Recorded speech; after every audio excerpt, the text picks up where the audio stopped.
Hey everybody, welcome to Divinely Design Studio. For those that don't know, my name's Nicole and today we're here for Slow Stitching Saturday and a diamond paint with me because where I live in Australia, I'm in the future for some people. It is the 1st of August, which means that I am now doing AVADA.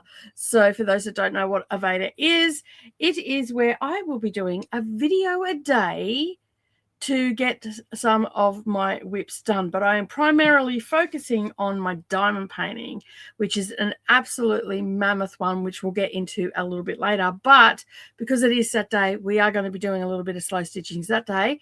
So we're going to work on this for about an hour, and then we're going to switch over to some diamond painting. Of course, if you would like to know what the schedule is, you can check out the community tab. It is there for you to check out. Has all the information about how AVADA is going to work. There has been some slight tweaks since I put up that schedule, but nonetheless, we will definitely have a video every single day here on Divinely Designs. And of course, we still have the BookTube channel as well that we're going to be dealing with twice a week as well. So, or at least once a week. And the rest of the time, I'm going to be over here. So today, as I said, we're going to do a little bit of slow stitching. We are working on, for those that are new here, we're working on the Birdsville cushion. It is by Wendy Williams. I have woken up about an hour ago. So my voice is still a little bit croaky, so we still have old lady voice. So we will get on to fixing that momentarily. But for now, I am just going to share over to Facebook and also to all the witchy poos out there. It is emblocked here in the Southern Hemisphere, which means that it's was it? I can't think off the top of my head right now. Lamas, in the Northern Hemisphere. Anyway, it is the midpoint between Yule, which is the winter solstice, and the spring equinox. So it's the midpoint, which means spring is coming for Australia, and which means it's going to get a little bit warmer. Because it's a little bit chilly today. Right now, it is 9 degrees where we are. These are the colors that I'm going to be using today. So I'm excited to be getting some different colors in. Let me just get to where I need to be. I'm trying to find where my sharing is. I am a little bit lost on Facebook on the app. There, I found it. Things move all the time. And I get a little bit lost. But hey, we'll get there in the end.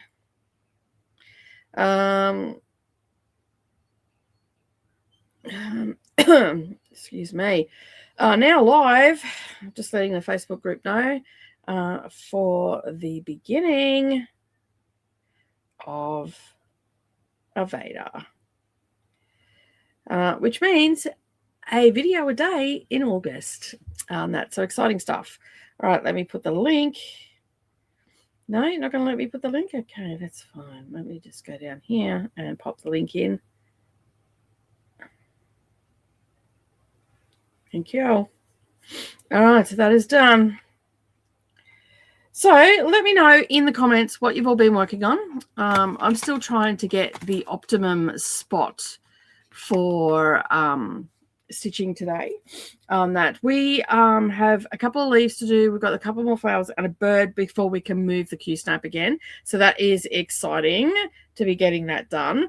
And I'm hoping to have this, like, at this point in time, I think I'll have this finished by the end maybe of October, maybe November, because we've got a whole heap of stuff to do down the bottom. So once I'm finished all this stuff up the top, I've got this garden down the bottom to do. There's a lot of embroidery and a lot of little bits of felt and everything in that. So I'm going to be a little bit realistic and say I'm going to finish this. Probably it will definitely be finished by the end of the year, which will be good. Just hold on for a second. Oh, you're going to work? Okay, cool. No worries. All right, have a good day, sweetie. Yeah. What time do you finish? 1? Yeah, 1. And I have to pick up Miss Scarlet for you as well, right? Yes, yeah, because I can't do the lasagna until I've got it. Unless you've got some in your fridge. No, I have to pick up some for myself, so I may as well just pick up a big jar of it because I clearly go through a lot of it. Okay, cool. No worries. All right, Savannah's off to work. Hello, whoever that is. This is Divinely Designs. We're at AVADA, a video a day. Oh, well, hello. Everyone. Hello, good luck. I'm going to need it, right? Have a good day, sweetie. I'll talk to you a bit later. Yeah. All right. So yeah, so we as I said, we're doing what was I saying? Yeah, we're doing a video a day. So it's exciting stuff, and I'm excited to get some of these projects done. So this one, I think, realistically, by the time I finish doing all that embroidery, because I'm not the fastest stitcher when it comes to it, I feel like November maybe. Yeah, maybe, I don't know. We'll have to wait and see, I guess, and see where we end up, because, you know, I might end up just spending a lot of time on it one day and getting a fair chunk of it done, because once I get into it, it goes pretty quickly. So yeah, all right, let me just get rid of that, and just sharing in all the places. Oh, excuse me.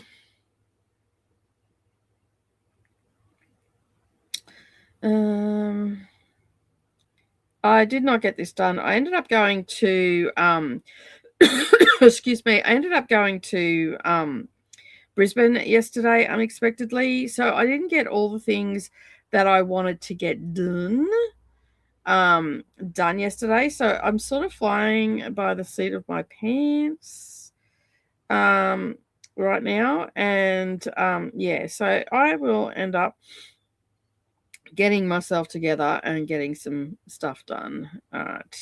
Let me just go up to here and go into host content. And yeah, get that down. All right, that'll do for now. All right, let's so these are the colors that I'm going to use today on the purple one. So we're going to get that done, and I don't know what I'm going to do. I think I might do the pink on the outside as the French nonce, and maybe a pink lazy daisy in the center, or maybe just a heap of those colors. I don't know what happened to my, oh, there it is. I don't know what happened to my white. Yeah, I just found it. I must have dropped it on the floor. So there.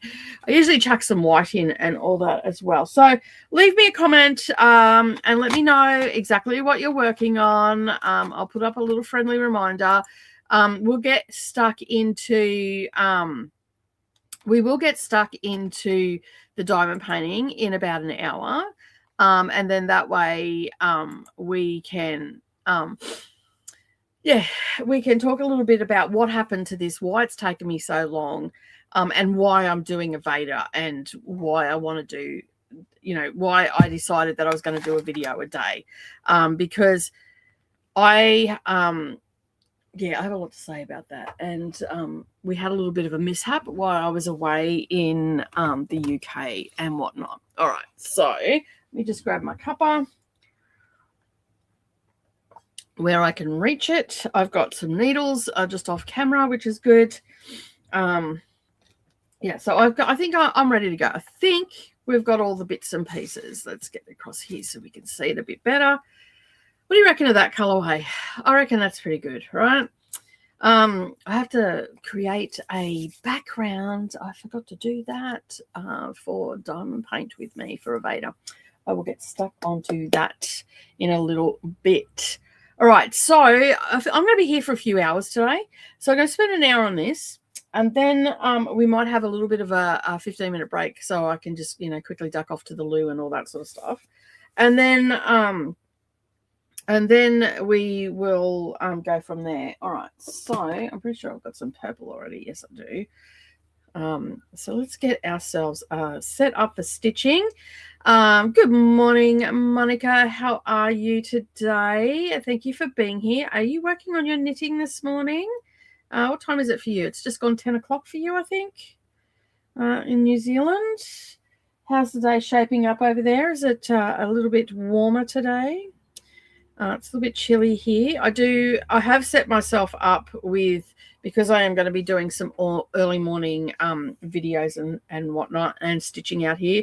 I've actually pulled out one of my little heaters, a little bar heater, oil heater rather, and I have popped that just under the table here.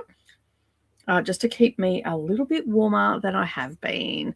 Monica is doing journal stuff this morning since it's the end of the month, so I might not get to knitting for a while. Well, we're here for a little while, hun. That in fact we're going to be doing a video a day this month on the channel, so you'll have to come and hang out a little bit, get some of your crafty stuff done. Also, tomorrow on Sundays, we won't actually have a live stream on Sundays because, you know, family day and all that sort of stuff. But we will be having a pre-recorded video, which will be diamond paint with me, or maybe something different. We'll see how we go. We might just change that up each Sunday and do something different each Sunday, but it is definitely going to be a very productive and crafty time, that is for sure. All right. Also, what I'm doing this month is I am also going to be doing a lot of reading this month as well. I have 32 audiobooks on my NetGalley. For those that don't know what NetGalley is, that is a place where new releases get put onto a platform and you can apply to read them before everybody else, and you have a percentage score, and basically for every book that you review, you end up getting a little bit of a percentage add on to your profile, and you get to read books before everybody else. It's exciting stuff. Marie's also here this morning. Good morning. So Monica says it's 7 degrees but feels like 4 in New Zealand, according to the weather app, and August is going to be a busy month for me. Yes, it is. It is definitely going to be a busy month. I have this to get finished, not what I'm working on right now, the diamond painting to get finished. That is my main goal for this month. And as I said, we are going to be doing live streams every day. And if I can't do a live stream, there will be a pre-recorded video, whether that's a diamond painting or a stitch with me. That will wholly and solely depend on the day and what I'm working on. I've got a couple of little projects that I could probably do for Sundays. One of them is a book nook. But as I was saying, I am going to be reading, listening to audiobooks. I've got 32 of them on my NetGalley, and I need to get them done. A lot of them are very, very, very, very much already been out for a very, very long time. Now, I have my phone, and I have no clue what the heck I just did with it. There it is, blending into everything. So, as I said, I got 32, and the first one that I am reading is called The Murders in the Great Diddling by Katarina Bilavad. It came out. Oh, when did that come out? It'll have to be a hot minute ago because it's right at the last. So I'm going back, like I've got 2 pages of audiobooks. So I've gone to page 2 and right at the bottom. So it came out. Oh, it'd have to be 2024, maybe 2025. And I just didn't get to it, which is my bad. But, life gets lifing and all the things. And, so let me just sign in. So I know what we've got. Oh, that heat is so nice near my legs. As I said, it's quite cold here. It's 9 degrees, which is a little bit chilly. And just so everybody knows, the sewing room where I'm at is actually an old veranda that's been closed in, so it's not exactly leak proof with drafts and all that sort of stuff. So okay, so The Murders in the Great Diddling. Marie's also joined us as well. Welcome on in, Marie. Thank you for being here. We greatly appreciate it. It came out on the 13th of August 2024. So it's a little bit late, 2 years late, better late than never.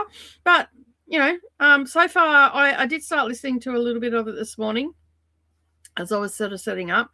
So far the audiobook is okay. The story is just sort of getting, it's just it's setting up everything at the moment. But it seems to be okay. The performance of it's pretty good. I've had some pretty average ones, I can assure you. But it seems to be doing okay so far. So we'll see where we end up. It's a 12-hour audiobook. So yeah. And of course, I do listen to them a little bit faster because otherwise they put me to sleep. And so yeah, so there's that. All right, so let me just pop that in there, and I think we're going to do some French knots in the center here. So we're going to have all the different colors in the center, so it's sort of a little bit like this one over here, sort of just trying to mix it up a little bit. So yeah, so I have 32 of those. My goal this month is to get all of them red. I don't know if that's going to happen or not. Well, you know, everybody needs a life goal, right? And so, yeah, so I, you know, because I do have other books that I've got to read as well throughout the month. And the Booker Prize has just dropped as well. So I have those to read, although I do have those 12 books till the 22nd. Oh, well, actually, probably the 18th, because I do vlog about those. I think this needle is busted. Just felt a sharp bit on it. No, I'm imagining things. So yeah, so I do have those to get sorted as well by the 22nd. But as I said, I'm going to probably give myself until the 18th and whatnot. So yeah. All right, so some of you are probably wondering what AVADA is, why do I have this going on, and whatnot. I was talking about this last night with the ladies that I meet up with every Friday night for our virtual stitching retreat. We like to call it, but it's a get-together, chinwag, and all the rest of it. We worked out last night that we have been doing this since 2019. My goodness. That is such a long time to be meeting up just about every Friday. Life gets in the way sometimes and stuff. We were talking about that last night, but for the most part, we get on each week, which is absolutely fantastic. Yeah, we catch up and all that sort of thing. And then, yeah, so we were talking about all of that last night. We couldn't believe how long it's been. We've been doing it, which is, I mean, it's great. Like a group of friends that never had met each other. We met online, and then basically we went to a retreat we were supposed to have in 2020, but because of, you know, the world shutting down and all the rest of it, we couldn't do that. And so we postponed it to a year later, but we had been catching up online and we hadn't met each other in person. And we've pretty much just, yeah, we've met and we just all gelled together. And it's so rare that a group of women come together, and there's 5 of us that come together. And yeah, we just all hang out each week, and it's a lot of fun. We do have a lot of fun. And, you know, we've gone away together. There's 3 of us that catch up on a regular basis in person. Although I've been a bit slack this year because I've had car issues and stuff, and it's about 3 hours away from where I live, and once a month. But I've had car issues. I've been away, all that sort of stuff. So it's been it's great. We were just sort of reminiscing last night and how we all met and whatnot. And we've got a cross-stitch cruise coming up in March of next year, which I've got to pay for by December. I put some of the money together, so saving my butt off for that. And one of our friends can't make it to the cruise, but we're stopping in their town. So they're going to come pick us up from the ship. We're going to go hang out with them for the day, and then we'll get back on the ship and sail off into the sunset. So yeah. But it'll be good. We can still all catch up in person. We've gone to like craft shows together. We've done all sorts of stuff together. Leanne might be here a bit later. She's feeding the chooks right now. And she's literally feeding chooks right now. So yeah. I'm not being a smart ass. So yeah. But anyway, fun times. We had a great time catching up last night. Unfortunately, Michelle couldn't catch up with us last night. I think she had some horsey stuff going on. But yeah. But I got back from Brisbane yesterday. Savannah and I went down to Brisbane. She had to go down to get what did she have to go down and get? Oh, she had to go down and get Mice and Men, a book, because she's got placement, and the book that they're reading is Mice and Men and the Boy in the Striped Pajamas. So she has to read them before she teaches them, obviously. And so she we had to go down and get that because we couldn't get it here in town. And believe it or not, with all the books that we have, we did not have it on our shelf, which is surprising. But anyway, sometimes that happens. So we got that, and we went and did a little bit of shopping as well. So yeah.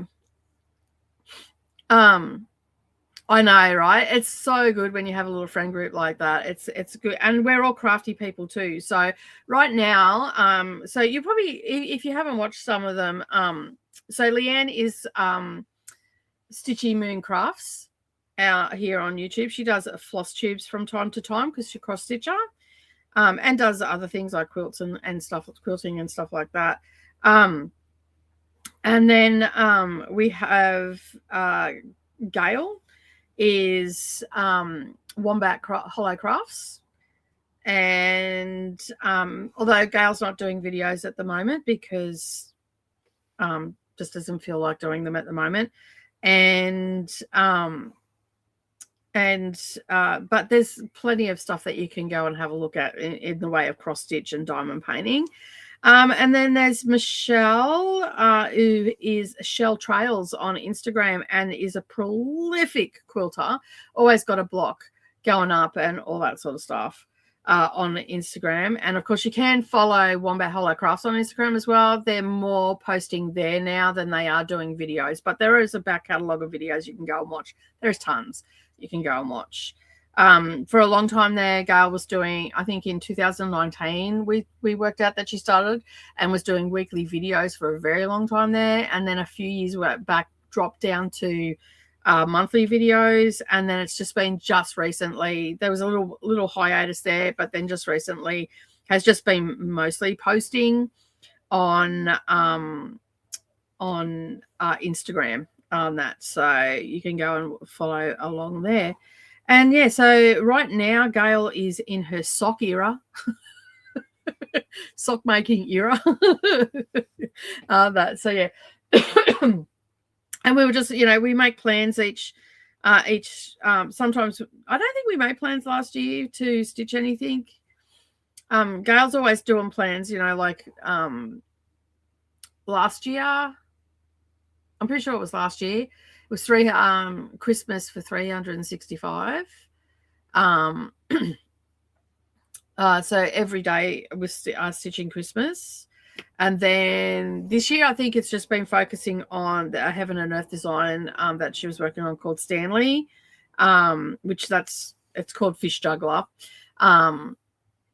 by Randall Spangler, I think it is. And that has been finished after 16 years in the making, because that's a Heaven and Earth one. And anybody that's done a Heaven and Earth cross stitch, you know how momentous those are. They're like mega cross stitches. I have 2 on the go. That will I finish them in my lifetime? Probably not. Will Savannah finish them in her lifetime? Maybe. Maybe. Not that she's a huge cross stitcher, but she might finish them off if I don't get them done, because they're bloody big. Like one of the ones that I have is it's got 500,000 stitches in it, and it's 237 colors is in it. I have not made any progress on that in quite a long time. And another one that I am doing is called Red Dragon. That one at the moment is more of a priority, but I haven't put any stitches into it this year, and that happens with those Heaven and Earths. So yeah, it just is what happens. They sometimes get put by the wayside.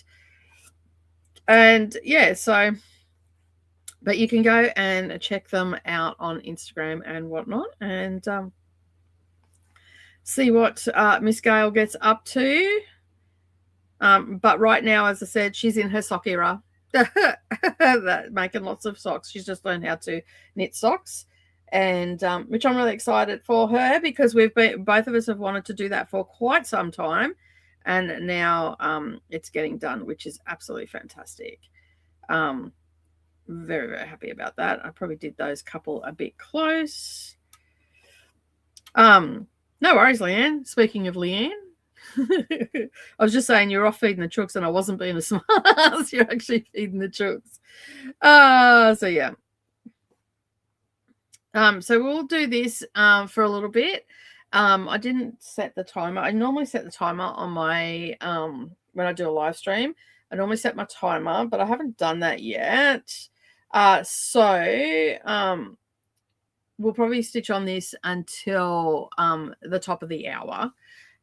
So yeah, we'll definitely get an hour into this, and then we'll move on to my diamond painting, because this month the diamond painting is my priority. You're welcome. I have you on while I clean out the chook pen. Nice. Using me as a bit of a podcast. So when we go away, Leanne and I often share a room. And the last time we went on a cruise together, we had such a great time. Like, I don't know about anybody else on that cruise that we were with, but we had a fantastic time. We did some partying and whatnot. So I'm excited. We're going to be hanging out again, and yeah, getting stuck into obviously the drinky booze probably a little bit, and just having a good time. But we are going to be there cross-stitching. We were having a bit of a giggle last night. It is a cross-stitch cruise, but we may end up all sitting up in the corner huddled together and doing a little bit of knitting on that. So yeah, because I want to learn how to make knitted socks as well. I did this week though a little bit of research. I was on Ravelry. I can't remember the name of the pattern, so let me just grab my phone. I can't remember whether it was in a book or whether it was actually on the Ravelry site. Let me just have a look. But I found a crochet, but it's really let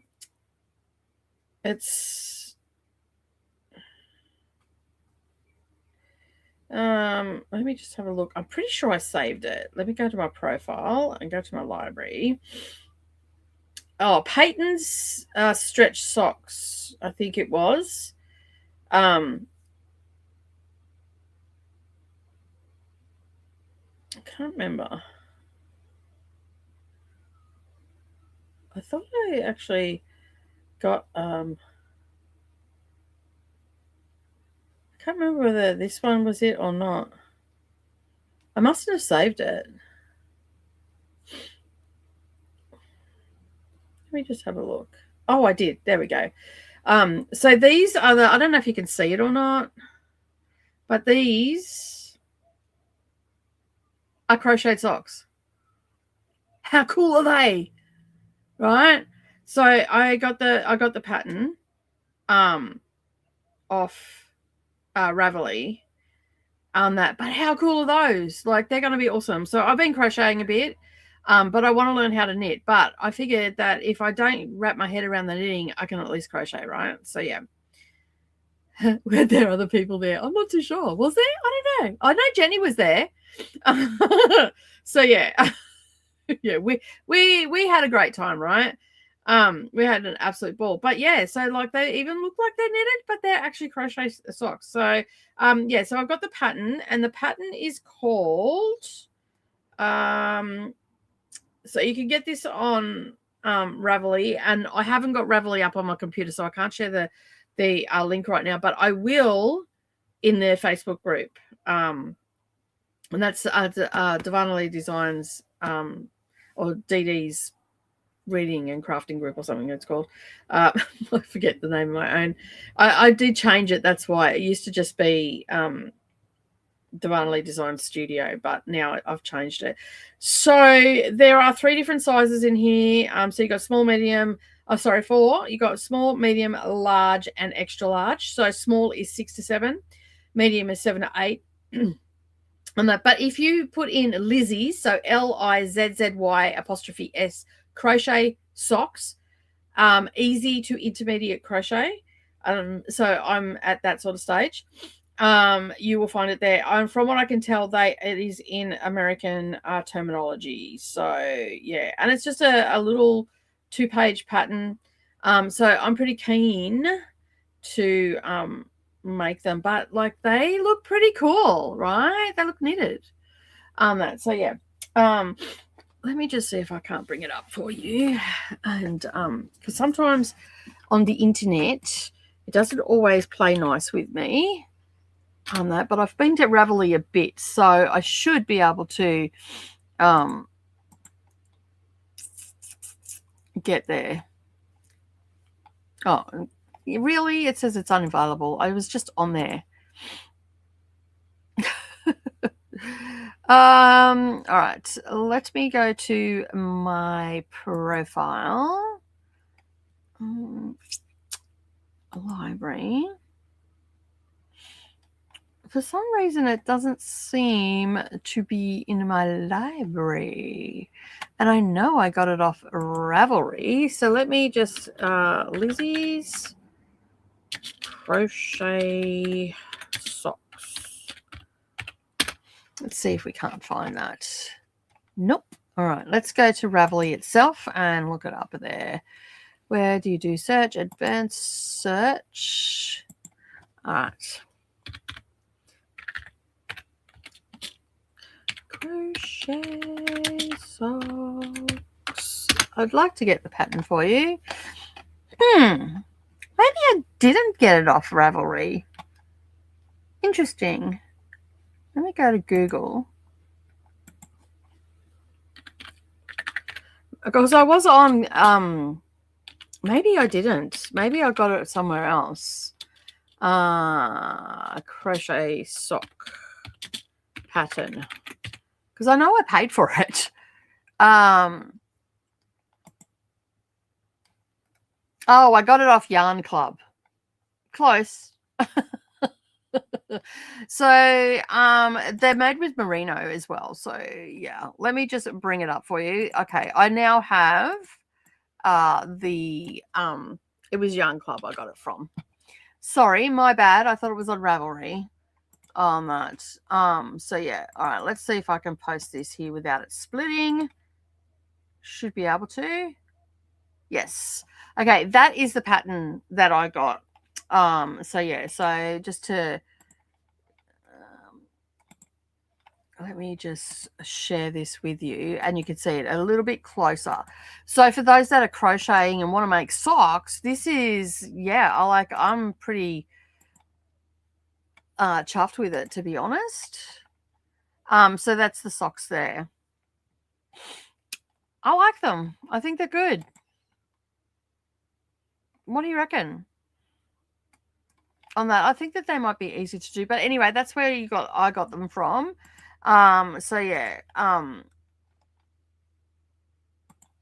back to here. All right, so sorry, my bad. I thought I got them off, and that's an Australian. That's yarnclub.com.au as well. So yeah, I did a Google search. There are some crochet ones that I do have. There is a pair there, but I don't remember if I had to pay for the pattern or not. I'm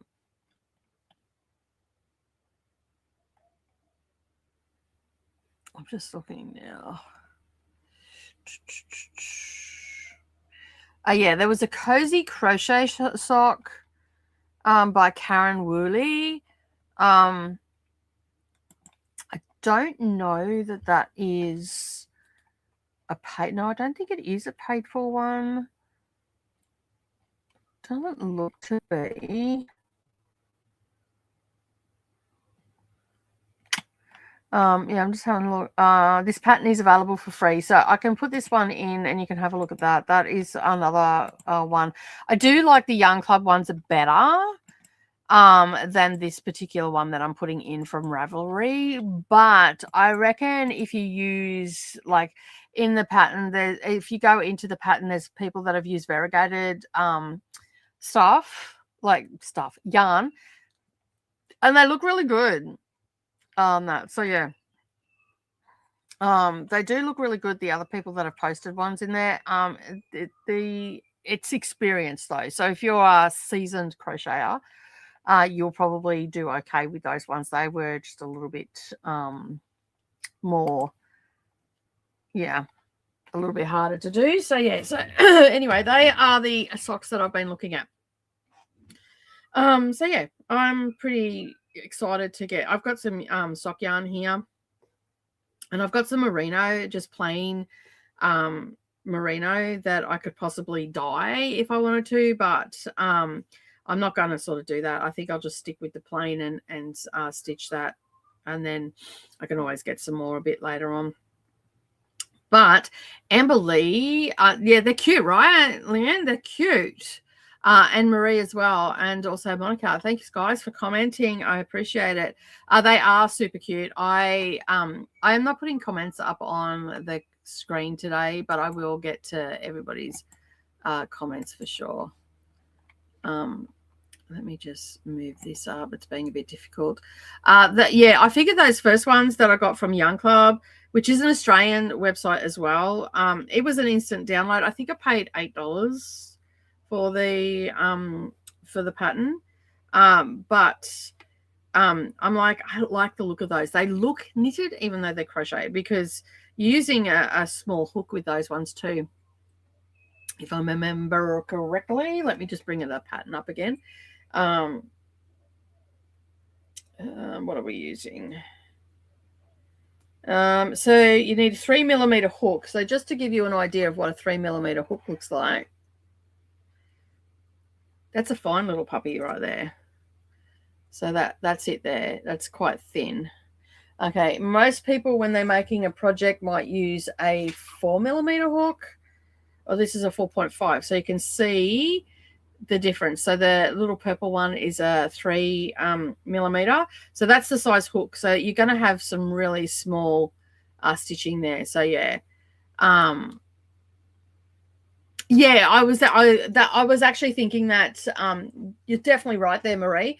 I could always just do them in the plain and then dye them, and that's what I was probably that's probably what I will do. So yeah, so we need a 3mm hook, and you need it says here Young Club hand painted merino, because it's a Young Club. I think it's like an actual subscription box that you can get. I don't know anything about it. I did a bit of a Google search and all that sort of stuff, because I got merino and I've got silk here, and I did once upon a time get Knit Crate box. So I've got some yarns and stuff here that I can practice on in sock yarn. So it calls for a 100-gram ball as well. So, and it's laid out really well too. Like everything, it tells you that where you've got to put a placemaker, not pacemaker, placemaker. So yeah. So they're the socks that I'm gonna tackle, but I do want to get I want to finish off my infinity scarf, which I was working on last night, and I want to put some more into my top. I figured my top is not going to be finished by summer. It is so labor intensive that it is absolutely massive. So I don't think my black one's going to get done. There's another one that's a little bit easier, that's like a little bit of a cardigan, and it's very much a chain sort of stitchy, very open weave. So I'll probably do that one as well. But I think those socks are going to be great, and I'll probably do these while I'm away. So yeah, so I just have to, like, I'm just trying to bring it up a little bit closer so you can see, like, they look ribbed, right? They look like they're knitted. So I'm excited to give these a go, and it's easy to intermediate. So if you've done a bit of crocheting, I think you'll be fine. And Maria's saying I could always crochet them and then in the plain merino and then dye them if you wanted to. Yeah, that's exactly right. I've got options there. And Monica is, Nicole, what have you done? I am now looking at Young Club patterns. I need to stop. Good morning, Christy. Good morning. Welcome on in. How are you? Hey, Nicole, you crafty maker, you. I know, right? I'm always doing something on that. What are you working on today? Thank you so much for being here. If you could all do me a favor and maybe share this with your friends, and they can come and hang out with us. We're going to be here every day this month, except on Sundays it won't be a live stream. And if I can't make a live stream, I'll definitely let you know in the community tab for sure on that. So yeah. Marie says, Nicole, my granddaughter, is that Giada or anyway, I'm sorry if I've pronounced that wrong, is watching with me, and she wanted to tell you that she loves your flowers. She is 6. Oh, thank you, sweetie. I appreciate it. Do you do any crafts? Let me know if you do any crafts. Do you do them with grandma? If you do, and what's your favorite thing to do? Gator. Okay, cool. Okay, like a Ada. Gator. Nice. Okay, cool. Awesome. If I've pronounced it wrong, I'm so sorry. Us Aussies do that a bit. We do that a bit. And where are you watching from, Marie? Let me know. So yeah. That's exciting that your granddaughter's with you and she's watching as well. And I'm glad that you like my flowers. They're very whimsical, aren't they? It reminds me, they almost remind me of a fairy garden a little bit. What do you reckon? You could see these in a fairy garden? I reckon you could. That. It's so exciting. She is learning hand stitching and crochet, and you're watching from Wisconsin. Nice. That is exciting. And do you like hand stitching or crochet? Which one do you like better? Because sometimes we have a favorite craft. My favorite craft is quilting. I like doing quilts, but you know that I don't know if grandma's shown you or not, but there's really big machines that they put the quilts on. I have one of those, and that's what I like doing. And I draw squiggly lines all over the quilts and help ladies finish their quilts. So that's what I do for a job, and it's very exciting. I love it when new quilts come in. It's very, very exciting. And yes, they are very fairy-like, aren't they? That's amazing that you're sitting there with grandma and watching. Oh, man. I always like it when people are watching with their grandkids. It's very, very, very nice to have you here. So you'll be able to, if you're hanging out with grandma, you'll be able to hang out a little bit more with us. Hopefully you can hang out again next Saturday. We're back again for more of the flowers next Saturday, but we'll be doing some diamond painting. If you haven't seen diamond painting before, maybe ask grandma to show you what it looks like. My granddaughter actually does diamond painting, and she does a lot of coloring, and she wants to learn how to crochet, but she doesn't live very close to me, so we don't get to see her very often. But when she is here, she's crafting up a storm. She absolutely loves it. And last time she was here, we were teaching her about the sewing machine and whatnot. But as I said, she doesn't live very close to us, so we don't get to see her very often. My favorite is crochet, but I need more practice. Yeah, you and me both.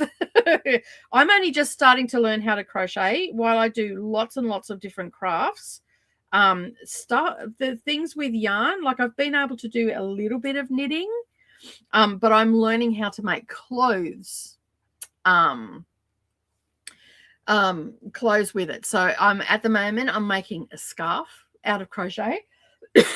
And a top called I think it's called Sunny Top, I think it's called, and it's very, very, very big and a lot of stitches in it, so it's going to take me a little while to get it done, but I'm excited to get it done for sure.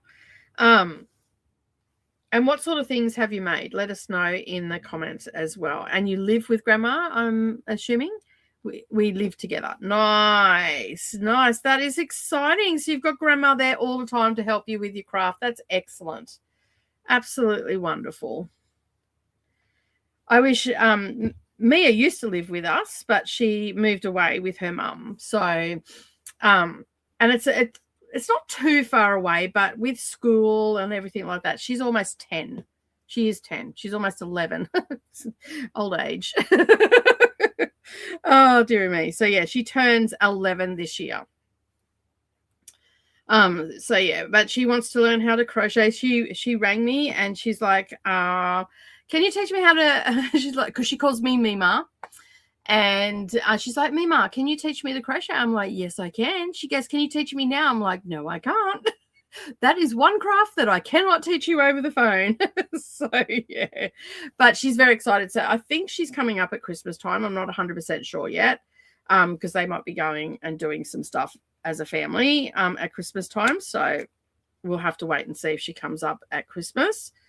It'll be exciting if she does. But she has, every time we talk on the phone, which is quite a bit, or she'll send me messages as well. She's like, you're going to teach me to crochet, right? And I'm like, yes, sweetie, I am, but I cannot teach you over the phone. So, yeah, but that's exciting that you live with Grandma. That's awesome. Oh, you're Grammy. Okay, nice. And so you've made some coasters for Mummy's coffee. Nice. Well done. That's exciting. I love it when kids get into craft. My middle daughter, she's now 22 years old. She started doing quilts. She crafts a lot. She does lots of crafts. She does crochet. She does quilts. She makes her own clothes. Not as often as she used to, but she makes her own clothes and she does all sorts of things. And she loves to do crochet as well. She has made blankets for herself, for friends. She, as I said, she's been making quilts and everything since she was about 4 years old, almost 5 years old. So a little bit younger than you.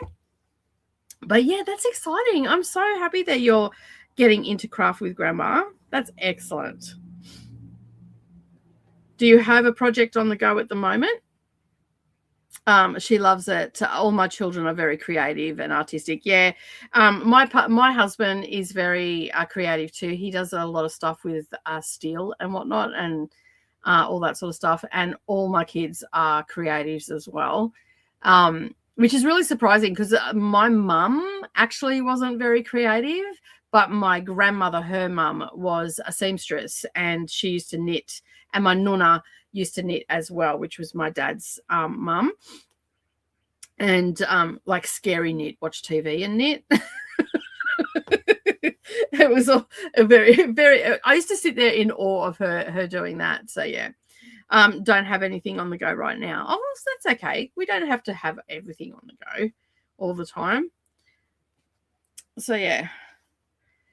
So right now, for those that are wondering, I am doing some more French knots. I'm doing the same color as I did in the center. Probably can't really see. Oh, maybe my screen's really small compared to what you're seeing. So yeah, so I can't. A lot of time on the screen, I can't see what you can see, but I'm just adding some more French knots to give it a little bit more texture. And for those that are new here and are wondering, I am actually doing a lot more than what the original pattern had on the flowers. So I'm filling them in a bit more, making them a little bit more fluffier, giving a little bit more dimension to them. I mean, the original ones were great too, but I prefer to add a little bit extra just to fill in some of that negative space. That's amazing that all your kids are crafty too. Oh, there, Marie. Leanne saying crochet is the one craft that always eludes me. Yeah, it took me a hot minute to understand it. And because I'm self-taught, so no one, as far as I'm aware, I think my mum's mum did a little bit of crochet, but she was more a seamstress. So she preferred to work with material than yarn and stuff. However, my nonna, I remember that she did some like doilies, but I don't know whether she did tatting or whether she crocheted the doilies. So there's that. That is my whole reason to learn how to crochet, is so I can make doilies, because you can't buy them anymore. And I want to learn tatting as well. And every time I mention it, my Facebook feed gets flooded with people doing tatting. I just love the look of it. It just enthralls me how they just sit there and make these knots and everything with these bobbins, and they weave them in and out and whatnot. That's not actually tatting. That's something else. There's tatting where they have the bobbins and they've got all the threads hanging down and they're on a bobbin. And then there's one where they use I forget what it's called, but you make doilies with it, but it's a series of knots. And when you look really closely at it, it almost looks like flat macrame. And then this morning, like I need another hobby, like a hole in my head, I swear. This morning I found Viking braiding. I'll teach you how to do it, Leanne. It looks so easy to make your belts and stuff. Like it was a belt. And I'm like, I need this in my life. No, I don't, but I do need this in my life. So yeah. Because, you know, like I said, like I need another craft. But I think it'd be pretty cool to learn how to do it. Like even if I only make one thing, right? Just to learn how to do it. So yeah. But you're working with, I think it's like 12 strands, and there's a certain pattern that you do it. That this particular pattern was done in, and it looked really easy to do. It's probably a little bit confusing, but yeah. So yeah, but I will learn how to do it, and then we can, I don't know, get together on a weekend or something and do it. But crochet, once you wrap your head around it, because someone else said that to me a couple of months ago, and I said, well, what I did is I went on YouTube and I just kept going through videos upon videos upon videos, and then whoever's voice gelled with me and was really like kept me focused and all the rest of it, that's who I stuck with. And then I just found 4 single stitches, and I went in American because most of the patterns that I was looking at was in American terminology, and that's where a lot of people, I think, especially like some of my friends had said that they, you know, got patterns and all the rest of it, and they were doing it, but they didn't realize, they hadn't realized that, and they weren't people that got online very often. They hadn't realized that it was in a different terminology, that because they'd learnt, you know, English Australian, and so we, have different terminology for the same sort of stitch. So yeah, anyway, I found someone, and then what I did was watched. So if I wanted to learn how to do a double crochet, American terminology, I think that's a treble in English. I basically sat there and watched it, and if I wasn't catching it, I slowed the video down. And so, because you can do that on YouTube, you can slow the videos down, you can speed them up as well. So when they were just talking stuff, I sped it up. And then when they got to doing stuff, I started slowing them down. And that's when I got it. That's when the penny dropped with me on how it all was coming together. So yeah, you could always do something along those lines. So yeah, all right. We are getting pretty close to the hour that we've been working on this. I'm just going to quickly do some. So I am going to do the pink. I am doing the pink French knots around the outside, but right now I'm going between the stitches and just putting some long stitches out above this, between the gaps and above the flower, like outside the flower. I'm going to do that, and then I'm going to do some pink ones as well. And then on top of these stitches that I'm doing now is where I'll put the French knots. So yeah, it'll just make it look like a little fluffy flower. And yeah, so that's what I've been doing, just adding a little bit of extra bits and pieces just to make it look, I don't know, they remind me of gum flowers, like gum tree flowers like this. So yeah. Yeah, so I'm going to teach you another, I'm going to learn, and then I'll teach you, Leanne. So yeah.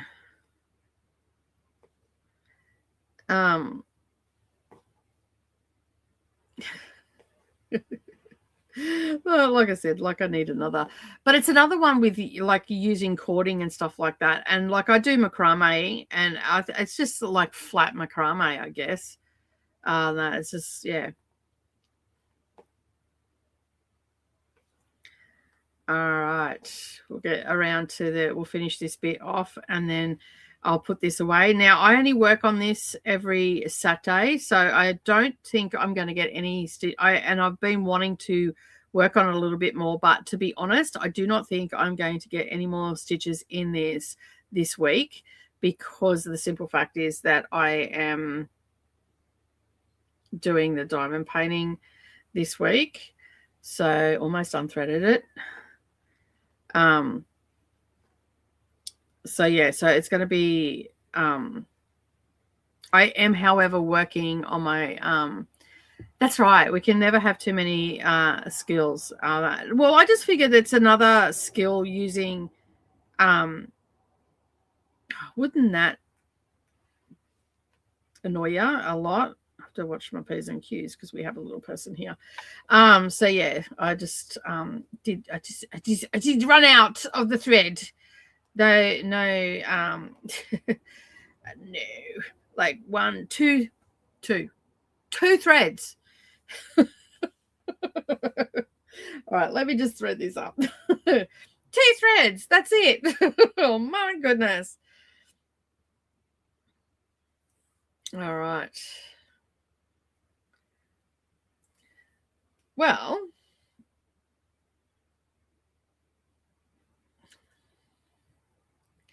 that's not fair. 2 threads. I get so annoyed when that happens. It's like, really?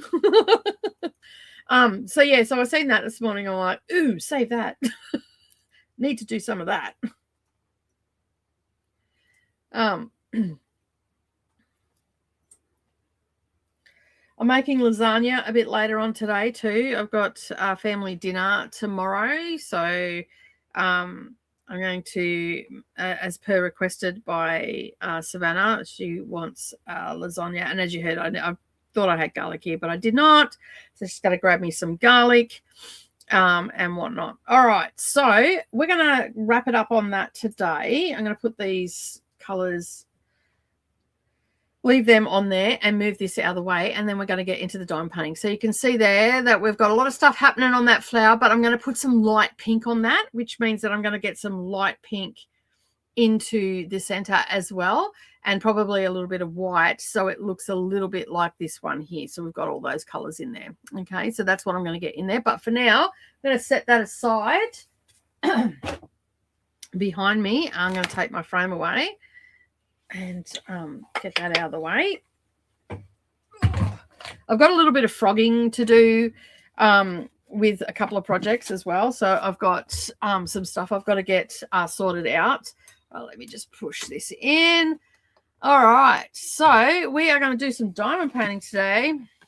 Where are we? This way. All right. So we're going to have a bit of a break first. I'm going to go and warm my coffee up because it's actually gone cold. We've got to a balmy 10 degrees. So I'm going to put the banner up. We're going to be back in at 9:15 Australian Eastern Standard Time. We're at the top of the hour.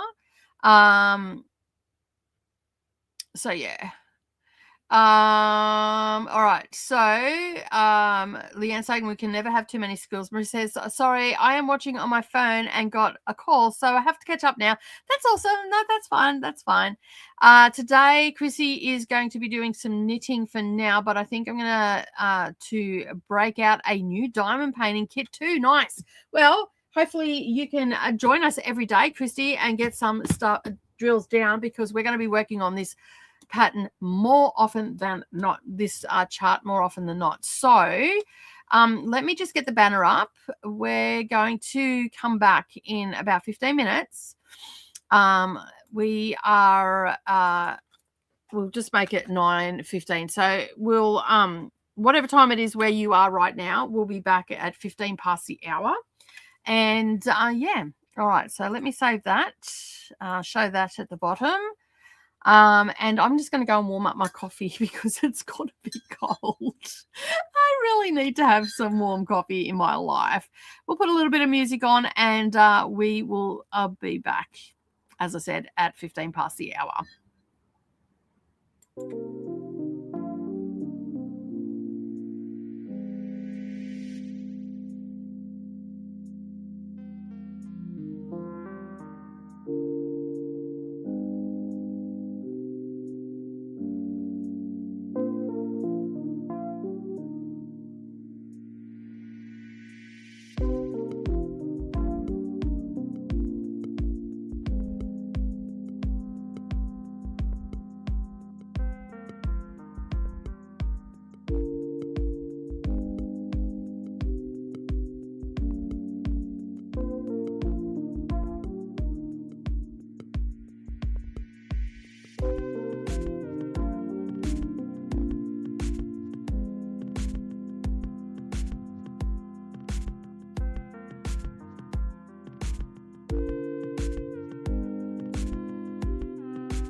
All right, we're back. That was a quick break. So yeah, I went to the toilet and got myself a cuppa, all warmed up again, and I lost my diamond painting record book, so I got myself a new one, which is this really nice book from Typo. And yeah, so I am going to put my black cat information in here. Luckily, I hadn't put this into I don't know where the book ended up, to be honest. It just seemed to have disappeared. So yeah, I'm just taking the sticker off this one here, and I will trim it up a little bit when I find my paper ones. This is from a Diamond Art Club. So I am just going to trim this up because not all the information will fit on one page. So yeah. So but I can still use all the information that's there. I'll just put it in different places and get rid of some of this negative space. So when you get a Diamond Art Club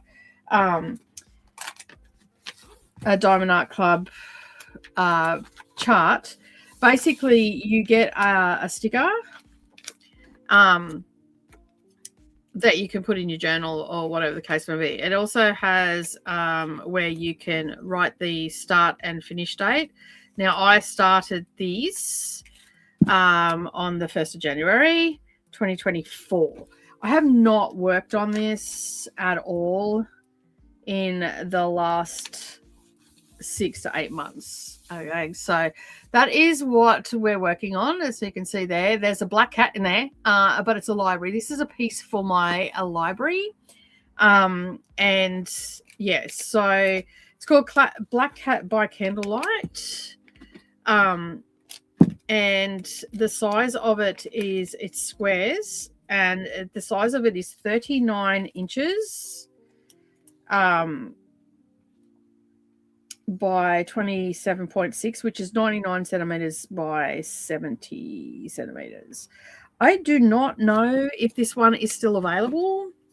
This was a gift from a friend as well, but I got it from it came from Diamond Art Club.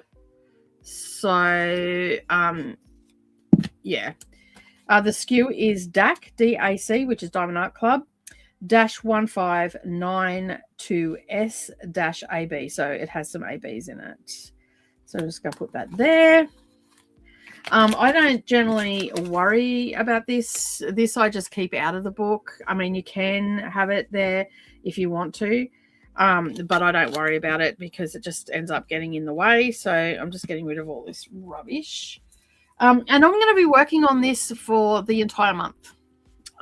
So yeah, and I'm trying to get it finished by the end of the month. Good morning, Gail. How are you today? So yeah, so I'm just sorting out this starting a new book essentially. So yeah, so I'm just gonna go down. Get rid of those stars.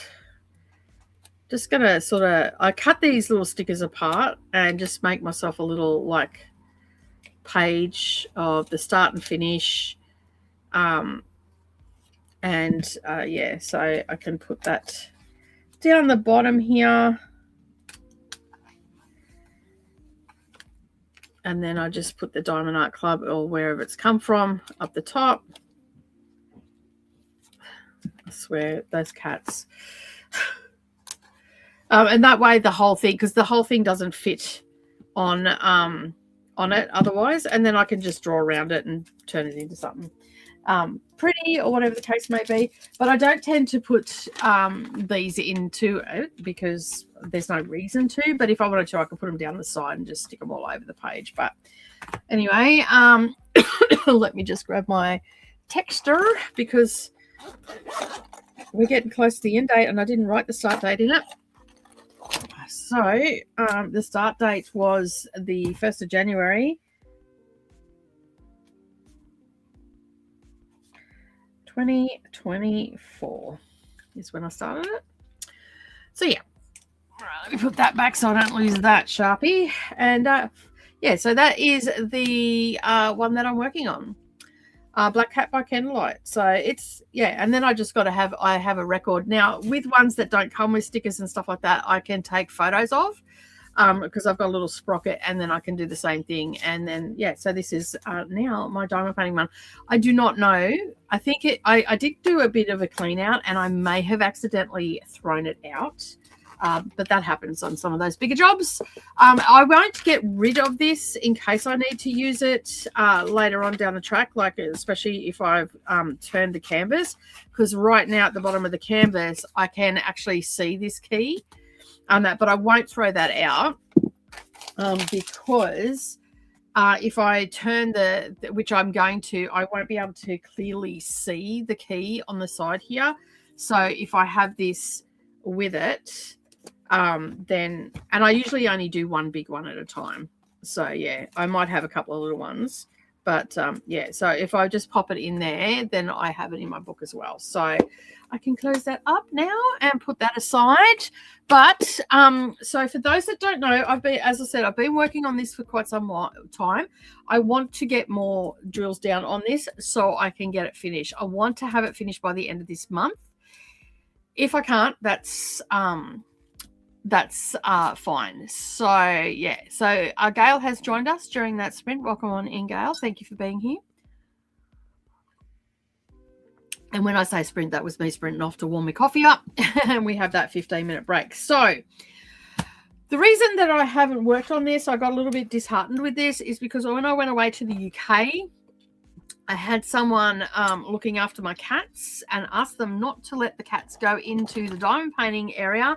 And needless to say, they went into the diamond painting area and they wrecked it a little bit. So last night I re-glued it. I got rid of a lot of the hair that was on here. I also ran where is it? It's one of these pet lint rollers. I've rubbed that over the diamonds to get, so you can see there, it's just pulled out some hair, because what happened was the cats got into the diamond painting area and knocked off the cover that I had on this, and subsequently slept on it for the entire time I was away. I was away for over a month. So yeah, that's not conducive for something that has sticky stuff on it, and cats do not mix. I'm just saying, right? Just saying. So I've just got to set up my light under here, which I have my light pad underneath, and I've just got to get it plugged in, and then, which is a bit of a pain, but that might make it a little bit lighter under there for you. And can you see that a bit better? Yeah, you probably can. So yeah, we had cat hair all over this. So I got a product. Now I'm just trying to move my release papers out of the way so they don't get lost. We'll move that over there. And let me just take that off, and then I'll be able to see a little bit better. So yeah, so that mark that you can see there, that dot, that is where the canvas has come off. But I'm not worried, because after I cleaned it yesterday, I got rid of all the hair off it. I got from Diamond Art Club, I got some diamond painting adhesive. I also learnt last night that I need to go back to kindergarten to learn how to use glue. I got very sticky. I got it everywhere because I didn't have a paintbrush, and it comes with this. Now this is not cheap by a long shot, getting it from Diamond Art Club, but because I'm using a Diamond Art Club canvas, I wanted to use the adhesive. It's non-toxic, so you don't have to worry about your little ones. Let me just put the light on so you can see that a little bit better. So yeah, you don't have to worry about your little ones getting into this. It is non-toxic. On that, I've had this for a couple of years now. I've used it maybe twice. So yeah, so it is quite a full a little, like it's 4 ounces. So it's going to last you for a long time. But it comes with this, like if you've got to do a larger area, it comes with this like paddle. But I had to do these areas where I've already done some diamond painting. So I needed a brush. I could not find a paintbrush anywhere. And my daughter was asleep at the time. She's the artist in the family. She was asleep last night when I was looking for it. So I did the best that I can. And you can hear that. It's tacky again, okay? It dries clear. Now, I got this stuff over everything. Once I've got this section done, I'll get a nappy wipe and give it a going over and get rid of the tackiness off the drills as well. I did my best, but in this area here, I just couldn't help it but get it on the drills. So this is Black Cat by Candlelight. I have done, now it's 99, so this way, it's 99 centimeters, which is 36, what did I say it was? 36 inches. This is another reason why I keep it, because we work in both dimensions, measurements this way. I'm going to do a title page on this, put diamond painting on that. I don't know, I'm feeling very creative today. So it is 39 inches in width, and it's landscape, okay? And then 27 inches, 0.6 inches high. So that's 99 centimeters, almost a meter, and 70 centimeters. So I'm working the 70 centimeters at the moment. So I've turned, so this is the landscape part. I've done right across here. And we've got the paws where I've done up to that. So a quarter of that I've done, and I've now turned it. Okay. And I'm working this way now. Because this is so big, I have to turn it. I've got no choice. It doesn't fit on my architect table. And the reason I'm not out on my architect table right now is because the cats, again, got into the diamond painting area. And when they did that, they're just they're kittens. So they're learning the places they can and can't go. They don't go in there as much now because they have been, squirted with water and stuff every time they've gone in there. But a couple of months ago, they accidentally knocked over a plant that I was growing in water, and a bit of water went onto my daylight that I have in there, and it shorted it out. So I've got to take it down to the electrician, and sort that out. So he'll have to put a new plug on it. Like the actual light itself is fine. It's just the plug that has shorted out. And as Gail has said, diamond painting plus cats equals skull and bones. Pretty much so. I will have to agree with that. All right, we are looking for pot 50. So when I do a kit up, I have these, sorry if I bumped the table, I have these little jars. They've come in a foam case. It zips up and keeps them nice and safe, as long as you zip them up. Don't ask me how I know. I've lost color 31, which is 833. So I'm going to go through some of my other kits and see if I've got some 833. There's not many drills for this one. But what I do is they have numbers on them. Well, where did it go? So I can show you on this. I'm pretty sure it has it on this. So the key on this, on the side of it, yes, it does. So we have the number down the side.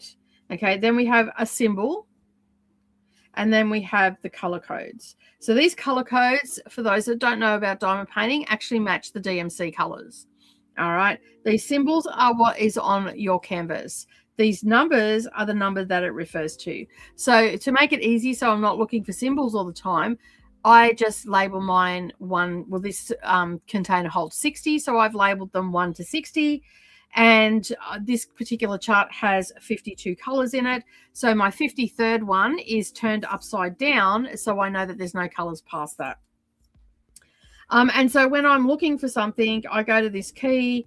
I look for the symbol, because I tend to get symbol fatigue and start misinterpreting them, especially when I do them for a while. So I've gone down here and I've come to, I want to do the star. It correlates with tub 50. So I just pull out 50, and that is what looks like almost black. It's actually a green color. It's actually quite a nice green. It's like grass green, a deep grass green. So yeah, so that is the color that I'll be using. So that's where the key comes into play, and that's why I hold on to that until I finish the chart, and then I can get rid of it because I don't need it. So yeah, so I am still picking off cat hair from time to time, but for the most part I've got a lot of it, which is good. And I can tell you which cat it was that was on here. It was Voodoo. She's the black fluffy cat. And yeah, so she basically laid on this. I did have a cover on it, but when they played in there and got all excited, they actually knocked the cover off. They knocked the clamps off that were holding it. And basically that's how we ended up with the disaster area that this is. But as I said, I have used that glue, and it seems to have worked. It's very tacky, so much so that I can't get the piece of cat hair out of it. But it's got glue, so it'll stick the drills down. Right. Oh, I don't even have words to describe how disappointed I was. So anyway, I'm also using Add More Zest trays. And I've got a variety of different bits and pieces. I'm so sad that my big chunky one, I use this for single placing now because my big chunky one, I dropped it and it broke. So now it doesn't hold my multi-place in the top end of it. So I have this one, which was also, I can't remember which one you sent me, Gail. I think it was this one, the darker purple. No, you sent me both, didn't you? I don't know. Gail sent me some bits and pieces. So yeah, anyway. We're going to put the drills in. We're going to start getting them down. We're going to, again, go until the top of the hour, have a bit of a break and all that sort of stuff. So I'll just chat it for 15 minutes. But anyway, we'll see how we go. So, yeah, let's see if these are going to stick down or not. But it looks like they are. Worst case scenario is tonight I can put some more glue on. I did just find a paintbrush. I'm using putty in the top from Add More Zest as well. But in my multi-placer, I always use the red wax. I don't know. I just find it works a bit better for me as well. And I have to be a little bit careful on this one because I've turned and I have to make sure that I'm reading the symbols correctly. Because otherwise, yeah, there's that. So yeah, so hopefully we have solved the problem with all the cat hair. Either way, I've put a ton of glue down and I have more glue to put down if I need to. And yeah, so it's just something that happens, like boys and craft don't always go together. And in this case, that was definitely the case because even when I said to them, oh man, why did you let them get in there? Now this is wrecked. They were sort of like, oh, really? Yes. So Gail needs a cape made for her with a big E on it called the Enabler. Because Gail enables me to buy stuff all the time. And if you're a crafter, you get that. Your friends, encourage you to do stuff and whatnot. So yeah. But that's okay. I don't mind. Oh, in the next, stick around, Gail, because I'll show you what the dragonfly hanging that you sent me looks like. Gail spoils me. She does. She sends me lots of little diamond painting things. They're very cute. I've got a little Halloween one that I'm going to work on in Spooktober as well. So because we have Spooktober coming back this year, which means that we're going to be doing Halloween stitching and or any crafts that you would like to do. It doesn't have to be stitching, but I will be focusing on some stitchy projects that by all means of accounts should be finished on that. So yeah, it turned out so good. It hangs on my kitchen door, so when I walk through my house, I've got a corridor that opens up into the lounge room, but it nonetheless, because of where the lounge is, it acts like a corridor. And it goes to the kitchen door because all my doors close here. Like I'm not open plan. And yeah, and I hang it on there. And that much to the annoyance of anybody because it does sort of bangs a bit, but anyway, I don't care. My house, my door. That's sort of, but it turned out really nice. I'm really happy with it. And it was super easy to finish too, like super easy to finish. There you go, look at that. The purple witch. No, the purple dragonfly you sent me. I haven't done any of the charts or anything yet. No, I haven't done those, but they're sitting there waiting to get done. So yeah, 36. I'm excited to get them done on that, but so you sent me in that parcel, you sent me a dragonfly, a wall hanging, and you also sent me the owl clock, which I don't think had drills with it. On that, but anyway, I ended up getting some drills for it. Like I've pieced them all together, and I ended up getting another one that was just on the canvas, not on the tin. And so that's one of the next small ones that I'm doing on that, because in these big, like while I've got these big ones going, as you know, Gail, we do those little small ones. So yeah, so we don't get totally bored with what we're doing. So yeah, so I have I've got those all sitting on my shelves in the diamond painting room. Oh, you bugger. And so yeah, so I've got them all sitting in there, and then I'll be able to just pull them out and start working on them. But I got all the drills for the owl clock, so that's the next one that I'm going to work on. And it comes with the little clock mechanism and all that sort of stuff. But the other charts that you sent are just all sitting there. These are probably going to pop off again. I'm just going to move them. So yeah, this is a square drills that I'm working on. So I do a bit of fluffing around to get them straight, even though they're pretty easy to do that. Oh, no, it's a little witch's hat, little light on that. So, yeah, I've got a fairy on the go, but there's just that little one, just a little bite-sized one. I'll grab it out in the next break, and I'll show you which one on that. So, yeah. I do, like, if I finish this, I possibly could start, I've got a smallish, it's not smallish. I've got, I have a witch that I could do. Go this way a bit so you can see what I'm doing. She's autumnal, so I could, technically it's autumn in the US at that time, so I could start that one. I think I'm going to have to resin this after I'm finished. I'm sort of scared to do that, to be honest. They seem to be sticking.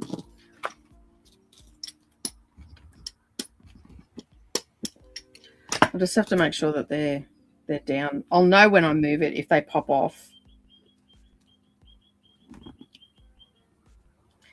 Oh no, I'm so, like, I'm almost ropeable, to be honest. Almost ropeable. So my main focus in October is definitely going to be stitching, but I figured because I'll be finished humming of bees, so I can replace my morning stitching with a diamond painting. I figured that's what I'd do. So yeah.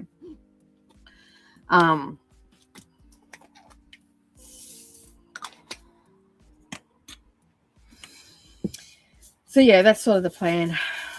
Look out, your girl is back for crafting. Now that the weather's warming up again, I'm a little bit more inclined. Like, I've got the heater under the table at the moment, so my legs are warm. As long as my legs are warm, the rest of me will stay warm. So I've got one of those radiator heaters, oil heaters that we have here. That I have one of them under the table. I've moved it out here, a spare one that we had. under the table so I can stay warm, which means that I'll be inclined to come out and do my daily stitching, which I haven't done this morning because I was setting that up. And I slept in a little bit because I had a huge day yesterday. So yeah, I'm going to attempt to get some stitches in while the lasagna is cooking this afternoon. So I'll still get my 30 minutes in. So it goes together, like right now, because the light's underneath it, it actually looks like it's really crooked because you can see the gaps. But if I turn that light off, it actually, you can see over here where there's not much light coming through, it does straighten up. Look, there, you know, I do fiddle with them and all that sort of stuff, but it does come together quite well. And when you look at these from a distance as well, makes all the difference as well. They just look a lot better. But when you've got that light underneath it, and I'm only doing that so I can see a little bit better. I could probably turn this one off and it'll be, yeah, that's a lot better now for me. I can see the canvas and see the things, but you can see there's gaps in it. But as soon as I turn that light off, so I'll show you. See how you can't see those gaps anymore? And that's where a lot of people get really frustrated with the square ones because you see all those gaps and it looks crooked and all that sort of stuff. But that doesn't look crooked now. So, yeah. All right, let me just plug that back in and roll this forward and turn that back on. So, yeah, so now you can see those gaps a little bit, but when the light's off, you can't actually see it. And a lot of people do get really frustrated with diamond painting that way, which is a shame because the square ones, I love the square ones. They just work so well for me. I think it's too because I started with the square, and I think that's what makes a big difference as well. So, all right. So I only have this section. Just let me move it this way a bit. This is the edge of I think that's my phone. I don't really need my phone. This is the edge of the canvas here. Okay, so I've only got this part of the 70 centimeters to go before I spin it again and then work on the top part of the chart, which will actually, the symbols will be all upside down because I'm rotating this around. But I do have a little ways to go up this way before we rotate it as well. So yeah. Oh. Well, that was a long way down. I don't know if you were here earlier, Gail, but if you go back to where I was doing the stitching, there's the socks that we talked about, the crochet socks that I talked about. So, yeah.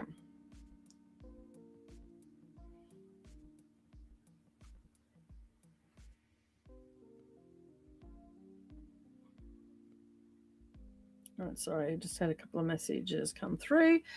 Nothing that I need to worry about right now. So, yeah. All right, let's get the V's, I think it is, because we've got V's down here too. It seems to be pretty tacky on that. So, yeah. All right, 38. It's a brown color that we're going to use. There's lots of browns in this chart. I'm excited for this one to be finished because I have the perfect spot for it in my library. And I'm going to get a nice, really dark frame for it. And chunky. Like lots of carvings and stuff in it. I think it'll look really good.